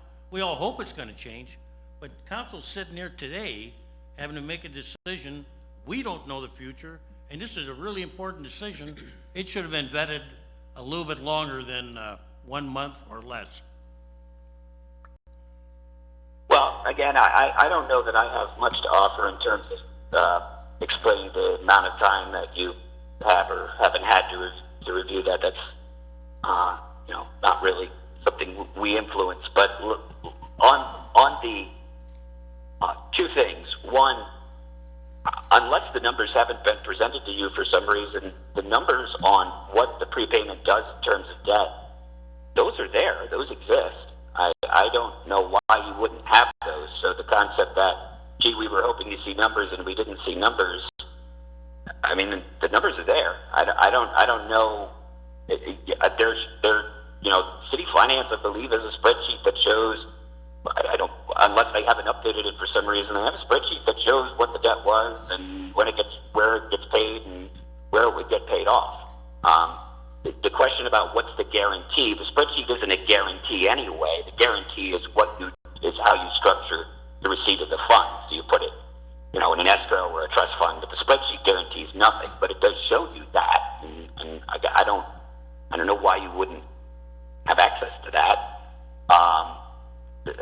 I also don't, other than looking at the numbers and going, yes, X minus Y equals Z, I also don't really know what you would be able to see it, but I'm not sure what more that would do. The second part of it is, but in terms of the question about, gee, we had hoped to see more numbers and to see the options play out, that's the option that you're looking at right here, and it's not a terribly complicated situation. You have a spreadsheet that shows what your debt is. You also have it in your budget. That's not a hidden document. There's a spreadsheet that shows what the debt would be after you paid it off, and that's it. That's the financial impact. There's no magic to that. The second thing, the point about the long term, I don't want to dismiss or discredit the impact of not having whatever it would be, whatever your payments would be at that point, 40 years out. You've got bigger problems before that, right? The reason you do a multi-year plan is not so that you can say, let's do nothing because 50 years from now, I don't know what's going to happen. You know what's going to happen in the next 5 years. Again, you have the debt in front of you. That's not a mystery. That's in your debt schedule. That's in your budget. You have those numbers. You see when it's increasing. That's not a mystery. So you know that. And yes, you can worry if you want about what happens 40 years from now. You need a plan to figure out what you're going to do 3 years from now or 40 years from now. It's not going to matter. And the last part of it is, Councilman, where you're exactly right, but you need to remember these are two separate things. What you're talking about with the flat growth and the revenue and the tax and the flat growth and the revenues, that's not impacted by any of this. If you don't take the deal and you increase your taxes, or you take the deal and you don't increase your taxes, you're not helping yourself structurally one way or the other there necessarily, unless you're going to commit to increasing your taxes every year for the next 4 decades. That's the biggest problem. That's the quote-unquote third head of the dragon. That's where LERTA and code enforcement and cost management and everything else comes into it. And yeah, you're right. If you don't solve that problem, the structural problem, things will be worse in the future. And this deal makes that structural problem a little better because it takes the debt off the table, but it doesn't solve it. But I don't know what doing nothing does either. And again, 30 years from now, I don't know what your picture looks like. If the fundamental revenue and expenditure pattern that you just described and we described too, where revenues are flat and expenditures are changed, if that's not different 3 decades from now, yeah, you're right. You'll be in trouble. But $4 million from the water system is not going to help you. We do have the numbers on paying off the debt. I was talking about specifically if we had a little bit more time to do this in early 2020, where we would be able to say, for 2020, you're still going to be paying this debt if you take a lease payment of X, or you take a lease payment of X, if you make a lease payment of X for 2021. That's what I was talking about. I don't want to make it sound like we don't have those numbers. Basically, the numbers we have are, you do this or you do that, and either or. Do the water system now and save money on the debt and blah, blah, blah, or don't. So what we don't have is actually kind of the opposite of the long-term picture. We don't have a short-term picture that says, if you took a little bit more time, I should say, if we as City Council took a little bit more time and worked through all these questions on the water system, this is what would happen in 2020, but looking ahead to 2021, you get the best value in terms of the lease payment or the sale to Erie Waterworks, and then you lift yourself up out of this one problem. So I just want to make that clear. It's not like we don't have the long-term look. We don't have the short-term options. Okay.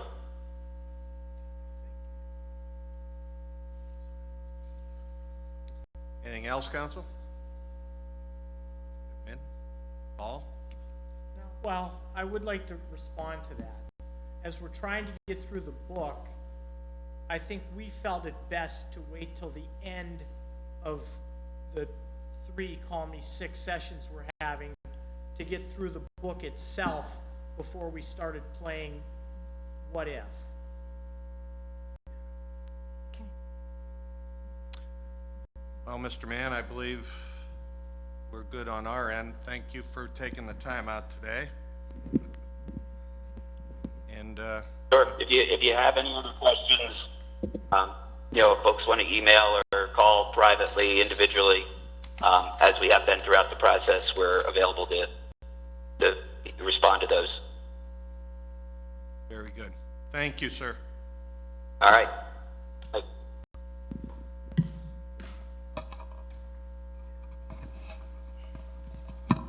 Do you want to continue?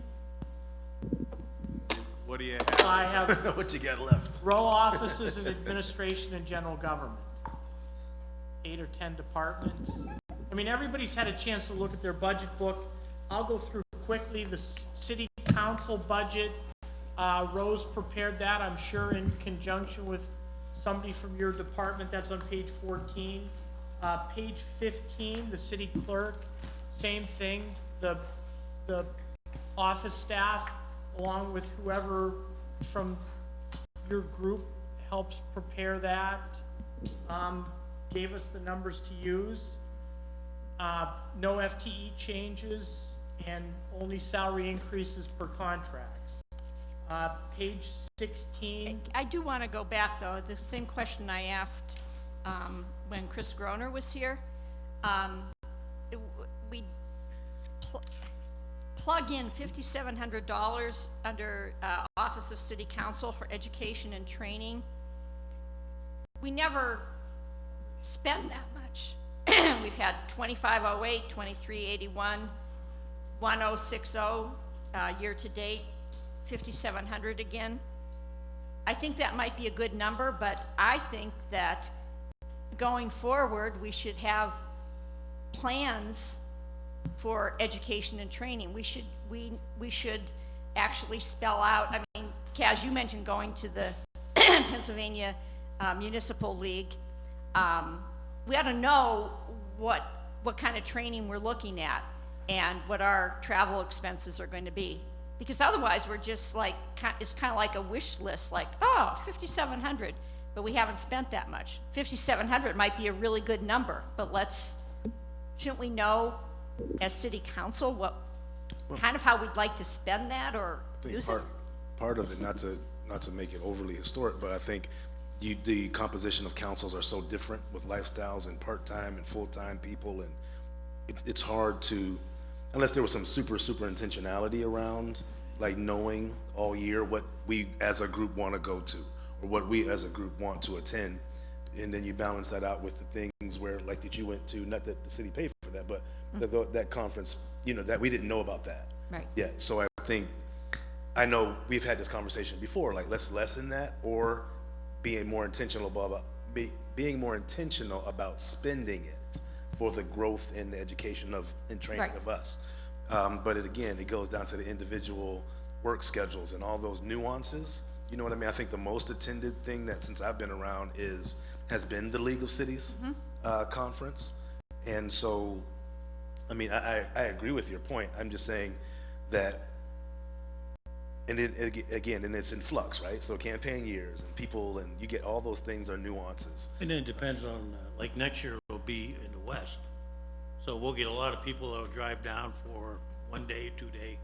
But we should also, I mean, it would be good to let, we have one person who used to be on city council is coming on board, but we have another person who has not served on city council, and I know Kathy and I found the conference for newly elected officials in Harrisburg was really useful. It's just, I think the more you can document what's worked in the past, and the more you can forecast, you know, where we might want to spend our money, or the more we can identify training needs that we have that could actually take place here. Kathy and I went to a really good training on the E-code, which was here, and there wasn't a cost for that, but I think even though people change, I think we could lead by example with this. So where is the municipal league going to be next year? Pittsburgh next year. In Pittsburgh? Okay. Yeah, so that'll be, a lot of people will drive down for the day, some will stay. You know, it depends what you want to get out of the conference. But there's value in the conferences, you know. And I agree. I think it, you know, everybody's got to pick the one they like, you know, and, you know, what they think. To the newcomers, I would say, you know, the league offers a nice pre-education that tells them, you know, all about, you know, municipal budgets and what you can and can't do. There's so much misconception, but, and you've been there. Okay. Go ahead, I got a comment at the end, but. Oh, I was gonna go, page Go ahead. 16, the mayor's budget. Same number of FTEs that are in the department right now, and below the line expenses. Have we added people to the mayor's office? Right now, there's 10, and there'll be 10 next year. One of the things I'd like to see change, I might as well bring it up now. We talk about systemic problems. I think it's a long time that city government, where we don't have control over the unions, but we need to look at setting entry-level position salaries. I think that's very prudent. When you go into a new firm, you don't get the salary of the person that left. Okay, you get the salary that you negotiated to start with, and you earn your way up the line. Those could go a long way to helping in the pension problem, because remember, you retire at your highest pension. So we need to look at how we do things here. Promotions in the police and fire, we need to look at, not automatically does somebody come in and get the salary of the person that left. That's wrong. I don't even think they do it when you're business, did they?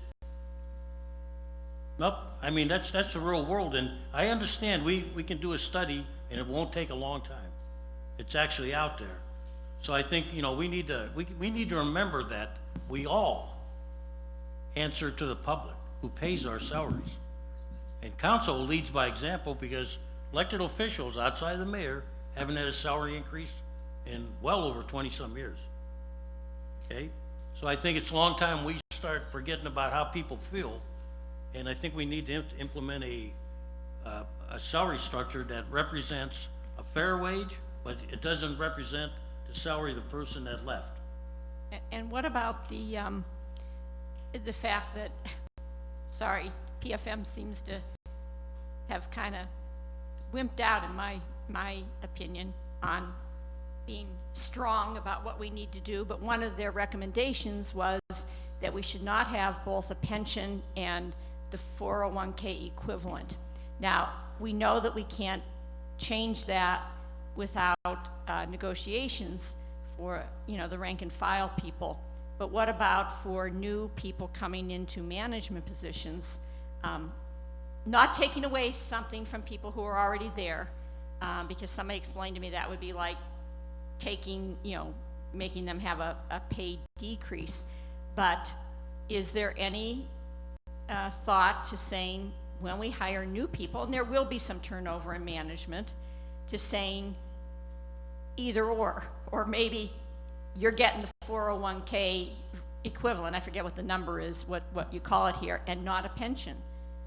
Because the pensions are what's killing us. So it's not like you would be taking away from anybody, but you would be saying, we're following through on a recommendation from our financial consultant that no city offers both options. We are looking at that. That was something we didn't feel like we had enough time to study the ramifications of. Okay. Because as new hires come on, they're adding to the pension to fund pensions they're being paid to former employees, right? So we have to figure out what that balance is, how that would work, but it is definitely something that we are gonna look at for new hires. Thank I you. would say, just be careful that people in the past, this was put out there, the genesis of it was put out there because people weren't getting raises, the non-bargaining, that's where it started. And then, of course, you gotta make it for everybody. So, I mean, I think it's what, $900,000 it's costing us? That's not the problem though, Renee. The problem with the pension is not the 900,000. With all due respect to you, Ms. Allen. The problem is how people leave here when we hand out promotions and et cetera, and salary increases. That has a direct correlation on the pension. Okay? And I can show you numbers. You like to say numbers don't lie, well, they don't. Okay? And every time that, you know, when, like I say, a little thing, like somebody earning their salary after a number of years has a lot to do, because if they quit in the meantime, okay, and they get 12 years in, we gotta pay on that. Okay? Those are things we can change right now. And we can't change our union contracts, but the way we approach, and council's included in this because we're the same as the at-will employees. Okay? We need to start changing the way we do things around here. You know, we have to look at what we look at, oh, here's the low-hanging fruit. We're gonna take it to 900,000. That's not gonna solve the pension problem. The pension problem is we have to start looking like we're doing now, changing the assumptions. Maybe we have to change the contribution level. We have to look at the fact that maybe people, I'd like to see if it's legal, but people that work outside the city, maybe they should pay more in health coverage than the person who lives in the city. Because the person who lives in the city is being taxed twice. Once as a contributor here, and the second when the shortfall. That's an easy concept to understand. So I mean, we have to start looking at how we do things around here. Because right now we're not the old city of 138,000. We got deep issues, and we're looking at low-hanging fruit. But there's enough of it out there. Renee, could you explain, in the administration office, the secretary now, will the person who's there stay on then, and then immigration liaison will come back? Yes, the executive assistant will stay on as the executive assistant. We found that because of our liaison to immigrants and refugees was trying to get the welcoming certified status and was doing a lot of work in the New American community, that there wasn't a lot of executive assistanting being done, and it was very difficult for our office. So Marjorie Bruce will maintain that role. When Nikan returns, she will only be the liaison to immigrants and refugees. And that's all in the budget then? Yes, yes. Okay, going back to the mayor's, the personnel expenses, I see the pension contribution is going up. That's because of the way we're redoing the pensions. But health insurance, does that reflect the projected cost? That just seems like going from 132 to 190. Does that reflect the rate increase for health insurance? It just seems like for group insurance, that just seems like a big jump there between what was budgeted. Last year and this year. Well, remembering we moved a couple positions, FTEs, into the mayor's office this year. So when the budget was prepared 12 months ago, there were less FTEs in that office, so there have been a couple moved in. Okay, so did it decrease somewhere else then? I mean, all right, and then the same with deferred compensation. It was 756, 4607, 9002, and then year to date 4,323, then 10,014. What is that? The deferred compensation? Is that 401k plan? Yes, it is. And everybody at this point in time, with everybody being eligible to take that, we budgeted that as if 100% of the people took the plan or participated in it. And how does the plan work? What is the what 2% of your percentage do you salary. get, okay, and what is that percent? Okay, and what can they contribute then, up to? 2. It's 1/2 up to. Yeah. Up to, you can put as much as you want in there, but the city Yeah, only city only reimburses. matches 2%. Right. Once a person dies, does the spouse take on their pension, Ooh, or? don't go down that road. There's 3 different plans. But go ahead, it's a good question. You want to speak? No, you go ahead, I'll correct you if you're wrong. No, you gotta be careful, because the plans are all different, how they approach it. Okay, but Police and fire, as Kaz is saying, police and fire are different than the yellow. Why can't Teresa answer? Well, Go ahead. I don't know. we'll go to our controller. Kaz wants to. No, I don't, I got enough Okay, talking. then my next talk is about page 19. Oh, did you can- get, she wanted her question Well, answered. answer her question. as the You wanna pension answer it? liaison. Go ahead, Cash, you already started. Okay, police and fire, the widows get 100% of what the retiree got. Okay, so the retiree gets 50% of his salary, well, the widow will get what he got or she got. Okay, with our plan and the O&E, which is everybody else but uniform, they will get half of that, correct, Paul? And here's the other difference. Police and fire will get a COLA. At some point, they're eligible. We've only had 1 COLA in the O&E, and the last time it happened was under Rick Filippi, and they had to get okay from council. Today, you have to do what, Paul? Study up front? Yes, Because you have to prepay. pre-funded. Yeah, so I mean, we are not guaranteed, people that retire here as the blue collar, the white collar that aren't union, that aren't unionized. I mean, I'm wrong. The ones that aren't uniform, they are not guaranteed a COLA ever, and their widows will only get 1/2. So that's a difference in the funding issues with those pensions. Thank you. I appreciate it. Okay, page 19, the office of the solicitor, same number of FTEs and the below the line spending office supplies, education, training, repair, maintenance, the like, pretty much the same thing based on historical numbers. Page 20. Okay, just, come on. Let's not- I know people are getting anxious to leave, but I did want to point out that it looks to me like the decision to have Ed as a contract employee continues to pay off, because we went from 553, 534 in 2017 to 419. You're actually under budget, but that's because we only have the 10 months here. So you're still under what we had paid previously. I just think it's important to point that out, because I think it's a pilot project that worked. Yeah, I mean, you went from 4 full-time attorneys and a part-time attorney. Now we have 1 full-time attorney, 1 part-time, and me contracted out. So the number of people is dramatically down. I'm not gonna get a pension or vacation or sick time or any of that, so that reduces it. So in terms of employees, you've gone from 4 full-time, 1 part-time, to 1 full-time, 1 part-time. It's a significant savings. I'm not gonna ever increase my hourly rate. I'm not gonna change it. I mean, it's just gonna stay. And the plan has been to be at 20 hours a week or less. There's been times when that has been difficult, but on average, it has remained from January of last year through this year, it has been less than 20 hours a week. So it's, financially, it's a good thing, as long as you like me. If you don't like me, get rid of me, but financially, it's a good thing. Ed, I really appreciate your services, and how wonderful of you not to increase them in the upcoming years of your service. You know, I think that's wonderful. I think you do a great job.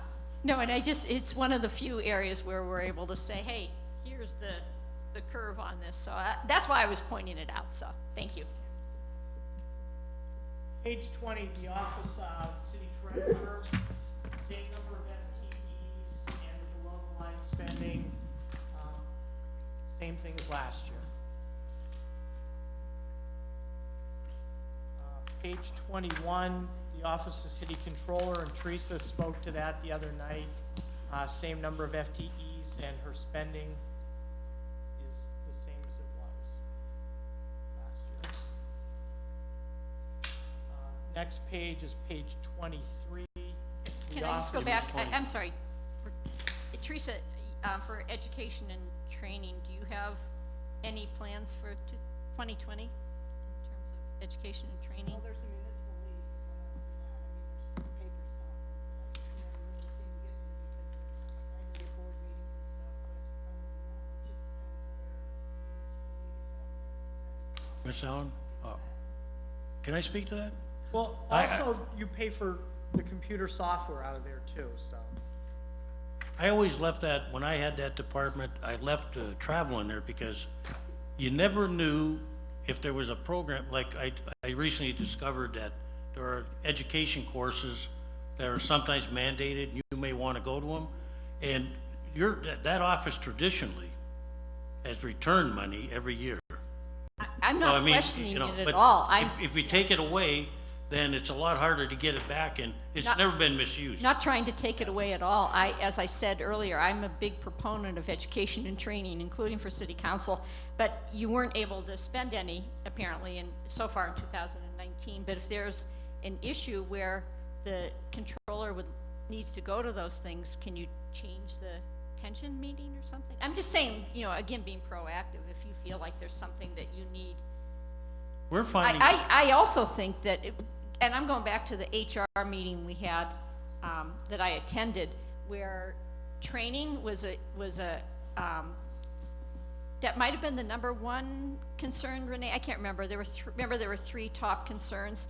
So again, as you're looking at, how do you have a travel policy, I think it would be good to have a training component, maybe that comes out of HR, and HR makes sure that if people have training requests that they're fulfilled. So yeah, Kaz, no, I'm not, Yeah. I'm just saying that there was money in here and it wasn't spent, so. Sometimes we've noticed at the league level that a lot of communities aren't traveling much, and Right, because you can do a lot of it online now, but I'm just saying it would be good to make sure that we have a policy, a philosophy of continual education. I'm not talking about junkets, I'm talking about what do we need to keep moving forward. So Yeah. I'm a proponent of it, not a cutter in that regard. Okay, moving on, page 23. you missed 22, that's just a minor thing. Do you want to speak to that? No, Okay. no, then, just- the pension administrator is reimbursed by the pension funds to the general fund. That's a revenue line item that we've always had in there. Page 23, the Office of Finance Director, same number of FTEs, and the spending is about the same. Page 24, the Office of Personnel, same number of FTEs, 3 full-time, 1 part-time, and the spending, as you can see historically, has been the same thing every year. And then the next, page 25, which is the Office of Civil Service. Same spending patterns historically year after year. Who administers that budget? Is that HR? Yes. Okay. Correct. Page 26, the Office of Accounting, same number of FTEs, and then the spending patterns again, below the line, same thing last year to this year to historical. Page 27, the Office of Payroll, same number of FTEs, below the line spending patterns the same.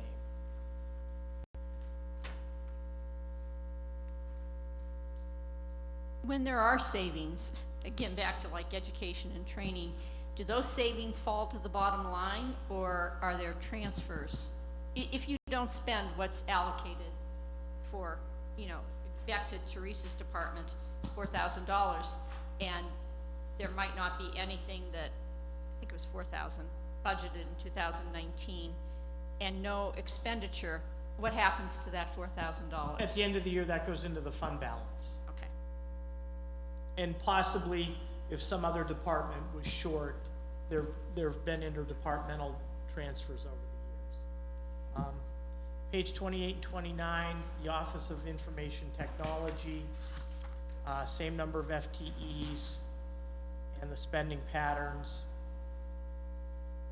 same as historically done. Does IT, again, going back, Renee, to that HR meeting, there was what's the longer range look at how to fund the IT needs that were identified at that meeting? We're considering applying for Phase 2 funding to DCED to do an analysis of all of the city's IT needs across all departments. Thank you. Yep. I think you had said that before, but I just okay. wanted to make sure. Yep. Page 30, the Office of Purchasing, actually, year-to-date, there's one less FTE. We had somebody retire in September, and there's one person there, and all of us in finance kind of help out in that department. You tend to, you're gonna replace it, of course, right? No, not right Oh. at this moment. You think you can handle it without it then? We're trying to figure that out at this time. It's possible we may need a little part-time help up there. Page 31, print shop, same number of FTEs. Historical spending is where we want to do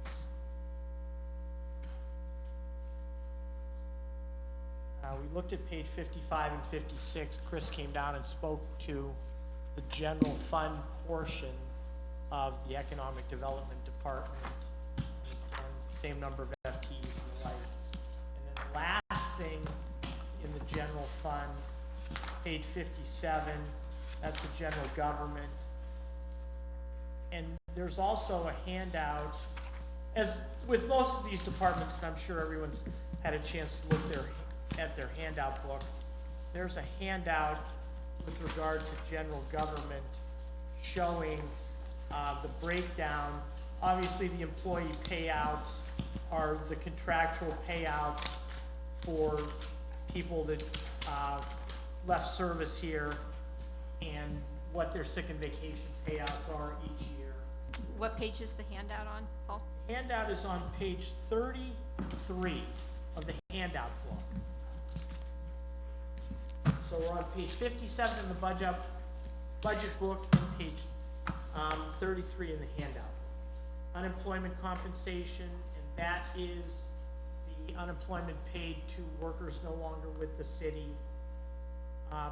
Professional services, and this is where you can reference on page 33, historically, we went back through about the last 3 years of spending, the audit and the DCED report, what we pay for Berkheimer to do our collections on the income taxes, employee services, which is the cafeteria plan we have in place for employees to use for some health and other type of services, legal services and fees, Manufacturers Association dues, miscellaneous bank charges, and legal charges, professional charges, Penimation, our software updates every year, and then the mailing service we have for the mail that we send out of here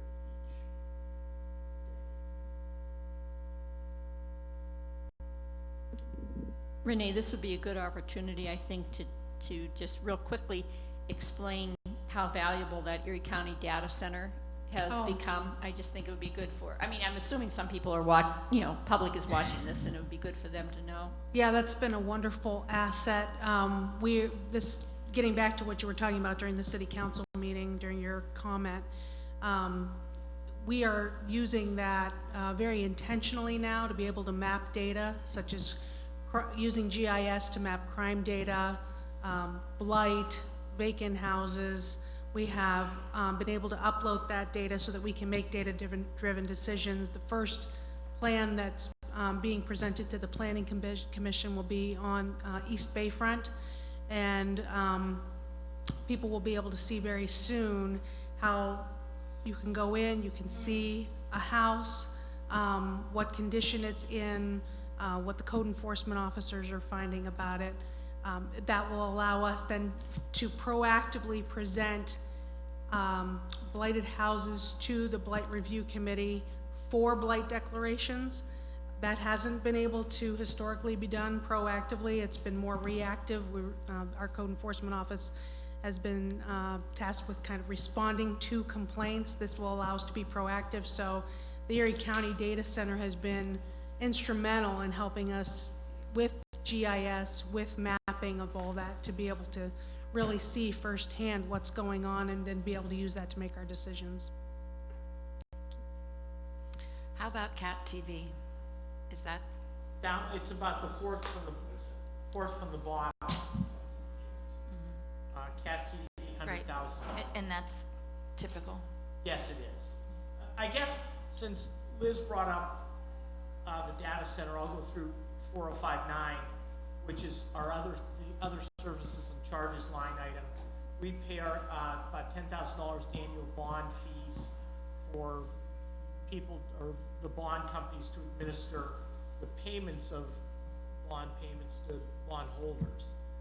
We do the cost allocation plan every year, divvying up the different costs from different departments to enterprise funds and to outside agencies, the dog licenses, the Erie County Data Center, Summer Jams program.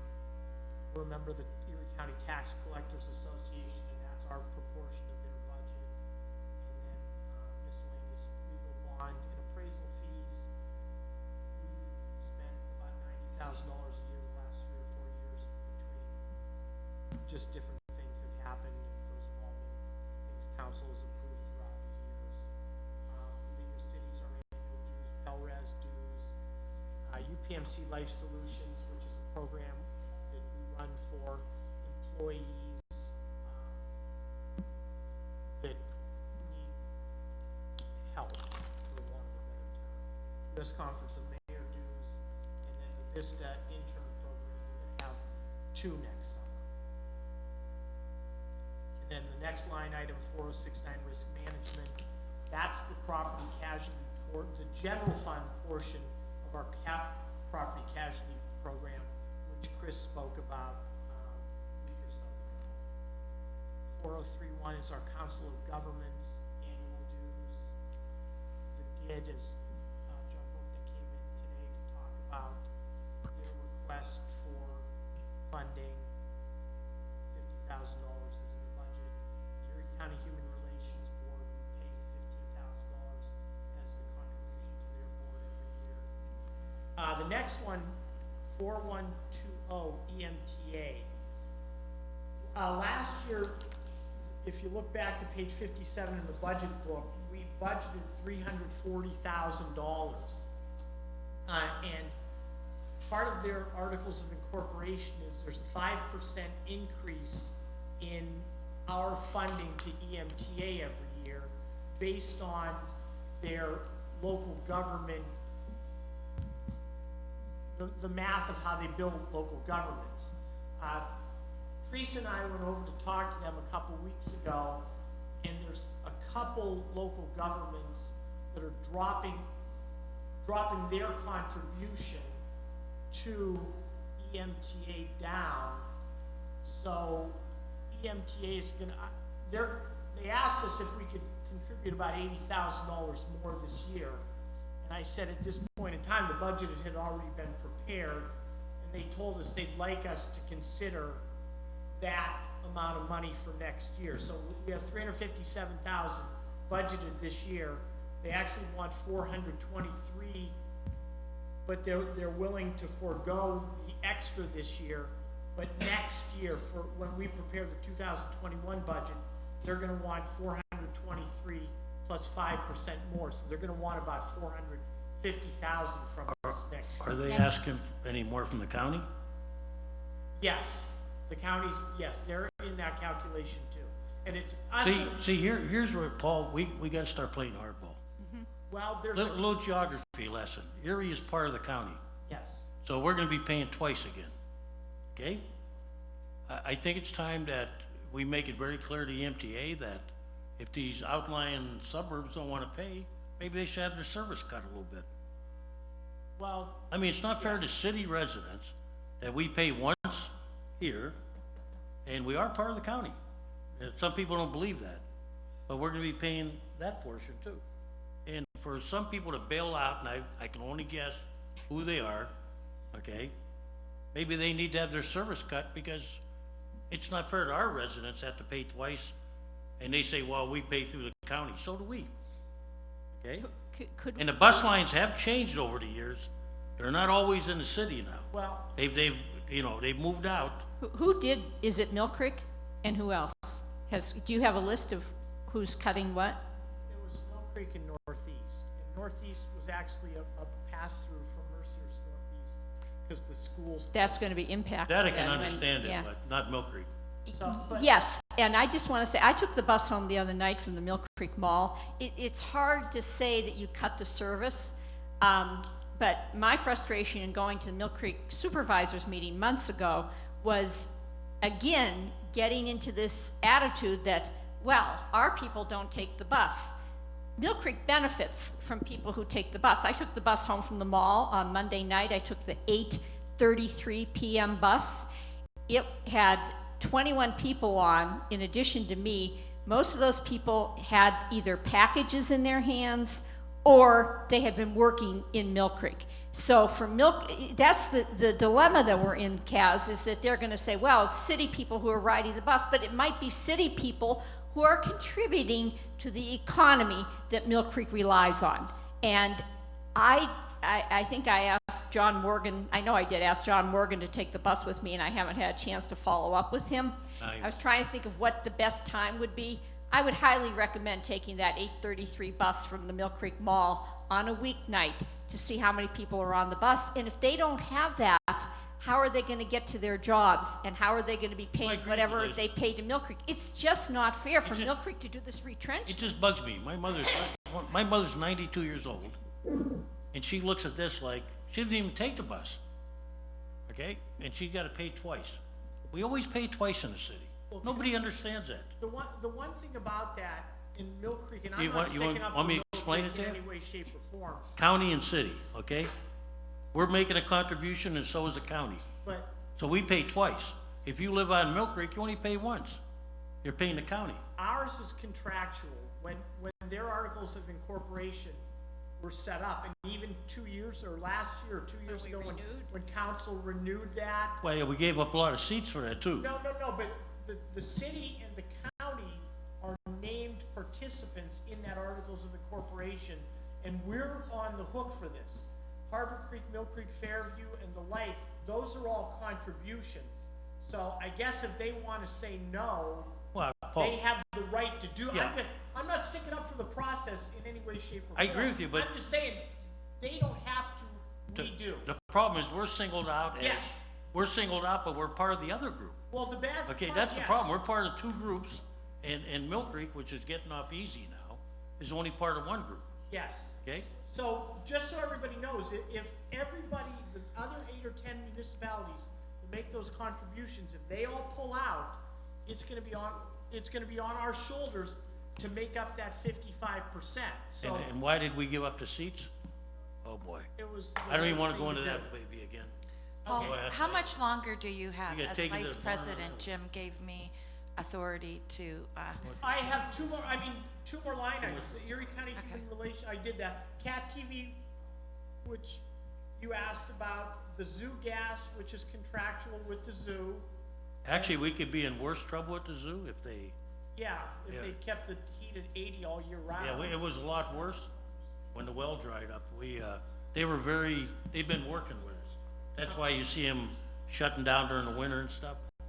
And the regional chamber, $25,000 to the chamber. And then last but not least, in general government is the real estate taxes on the cell phone tower up on Hilltop by the reservoir, up the south reservoir. And we pay real estate taxes on that cell phone tower because I think we talked about the other day, in the revenue line item, there's 3 of the different cell phone providers that pay us rent. So we're right in there. We're a tax exempt organization, except for that one thing we have up there where we're charging rent. So if we didn't have collecting them, money. we wouldn't have to pay, right? Correct. How much do we get in revenue? Like $70,000 a year. Okay, so it's worth it then. Yeah. But we haven't received anything yet, year-to-date though, right? On No, that? we have not paid anything yet. Okay, On those taxes. We've received, that's the line item over here. okay. But it's still gonna be 8,500 again? Yes. It- it- Yeah, that we've collected 61,000 so far. So we've made money on that. So that's the budget. We've gone through every department. Let's please schedule some, That's what, right, so when do we meet next? that's We have a meeting tomorrow? up to you. I apologize, I didn't mean to speak, but when we were talking about, because many of us want to attend the community Heritage Burley event and all of that, to start a session at like 7:30, 8 o'clock, I think would be a bit much, unless it's like, New Year's Eve, and you gotta do that. But, I mean, I don't have another suggestion unless we do something during the day, which I know people work as well sometimes, so I don't know what that looks like, but I think Thursday night, tomorrow night would be personally, but it's a majority rule. With that said, or Monday, because I know Friday is a lot of events going on, the light downtown Okay, and all that from stuff. our perspective, Liz, you asked about, we have the ability to show you if you do the debts, I mean, because there's multiple ways. We're talking about, and I don't wanna go through the $500 in my department or $600. No. I don't think any of us wanna do that. We're gonna deal with the pension actuarial assumptions, which then come into play with the income tax and the special levy, okay? We're going to deal with the debt service, whether or not we take the money from the water authority and pay down some debt service. We've already put we put the parking authority back in the handout sheet that you got. Are we, is that how, where are we at? Yeah, we weren't explained, Paul. We never got a Well, we're update. putting And the I- money into the Once again, budget. I was at the meeting, and I got a call from Mr. Friday yesterday, and he didn't tell me anything. So we'd like to know as council, what's the deal? Okay, we're in the dark once again, and I don't know what I have to do to get in your head that we need to know, What? okay? The What- wait. mayor spoke. No, he didn't Yes, speak he to did. us. He Where? told you that there was an agreement in principle. But what? Nothing has been perfected. We because- don't even know what the agreement in principle is. Well, the agreement What in is it? principle, we've budgeted for next year that amount of money that we've always got. Their board had not perfected the agreement. Well, then let's go into executive session or something and talk about it, because we need to know what's being talked about, okay? Because I'm telling you what they're coming back at me at. They're looking at the future, and I want, before I talk about the future, I want to know what's going on. Well, I don't speak for the rest of them, but No, but- I'm not comfortable. Kaz, for right now, they've agreed to give us the money to fund what? their- 500,000. Their normal municipal service agreement for next year. Then there will be negotiations. Now, again, I don't wanna speak for the mayor, but there's gonna be negotiations that they may want us to paint that wall blue and we Just wanna remember paint it this, red. I won't be around, but you better include council, because we're the ones that are gonna have to make these changes. The mayor's included in you in pretty much Yeah, but everything. I understand, and correct me if I'm wrong. Mr. Friday came to the mayor's office the day after our meeting, or the same day. Okay? I never got a phone call what the results had, what they sent to the mayor. I had to hear it secondhand from Mr. Friday. Well, that would be firsthand. Yeah, but he didn't tell me anything either. Oh, well. So I that's mean, because nothing's here we been go with that leap of perfected. faith crap again. Nothing's been perfected. Well, you know what, Paul, why don't we just close up shop, and you guys can run everything and just, we'll just, it's not right, No, Paul. because you taught me 14 years ago, council, Well, then start taught me council then keep us in the loop. passes the ordinances. I'm tired of but reading it's- about it, I'm it's tired not about at reading the about it in the point of paper, ordinance. and I'm tired of hearing it secondhand. Paul, can I ask a question? We don't have to pass a new ordinance, though, for them to collect the parking tax at their facilities, right? No, that's on Because the that's book. already on the books, right? Correct. But it's more a question of are they going to do that And how are they gonna, I mean, right? I don't wanna put you on, Ed's talked to Attorney Marsh about this a little, if you wanna. My understanding, and there's been nothing, there's been no meetings, there hasn't been any document that's presented, but my understanding is that they're going to pay the money this year. As we go forward, they would like there to be what they believe are some inequities addressed where they feel that they need some assistance from the city. It may be that we would be asked to have more employees. It may be that they take on more employees. But that would all be stuff that would be negotiated down the road. And do we approve that then, Ed? we would have to approve- we would a new working agreement with? There would have to be an agreement where they would agree to pay. My understanding is they do not wish to collect the parking tax. That's what they said at the meeting, and so I think that there would have to be a written agreement where they're not required to collect the parking tax, but they would give us money in lieu of that. But their concern is, they're gonna propose one or the other, either that we take on additional responsibilities, or they take on additional responsibilities and pay us less money. And then would we have to readjust our budget then if we No, were no, no, taking? they It would not happen this year. Not this For year. 2020, they've agreed to make the Okay, payment. so we wouldn't be hiring additional people for 20? Nor would they.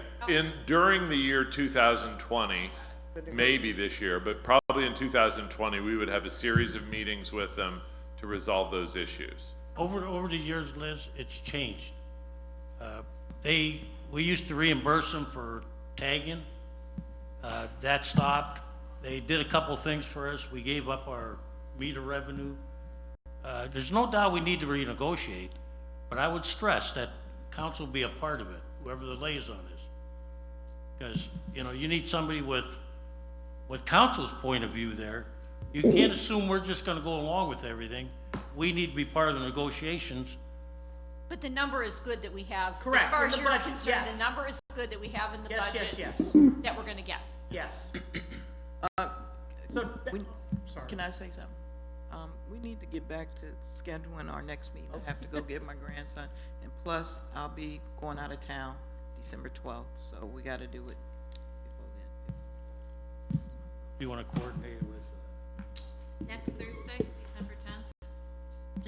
Next Thursday. Does everybody think we can get this done in one? Thursday's the 12th. Thursday's the 12th, and then we have a meeting on the 18th. So does everybody think we can get this done in one I meeting? don't like pushing it till next Thursday. What about- I mean, Monday, what did we do before? We did, The 9th?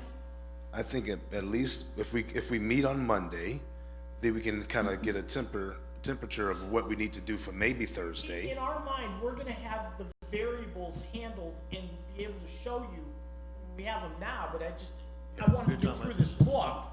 The variables will be available Monday, and then, we can talk about Monday, whatever you want, and then move forward from there.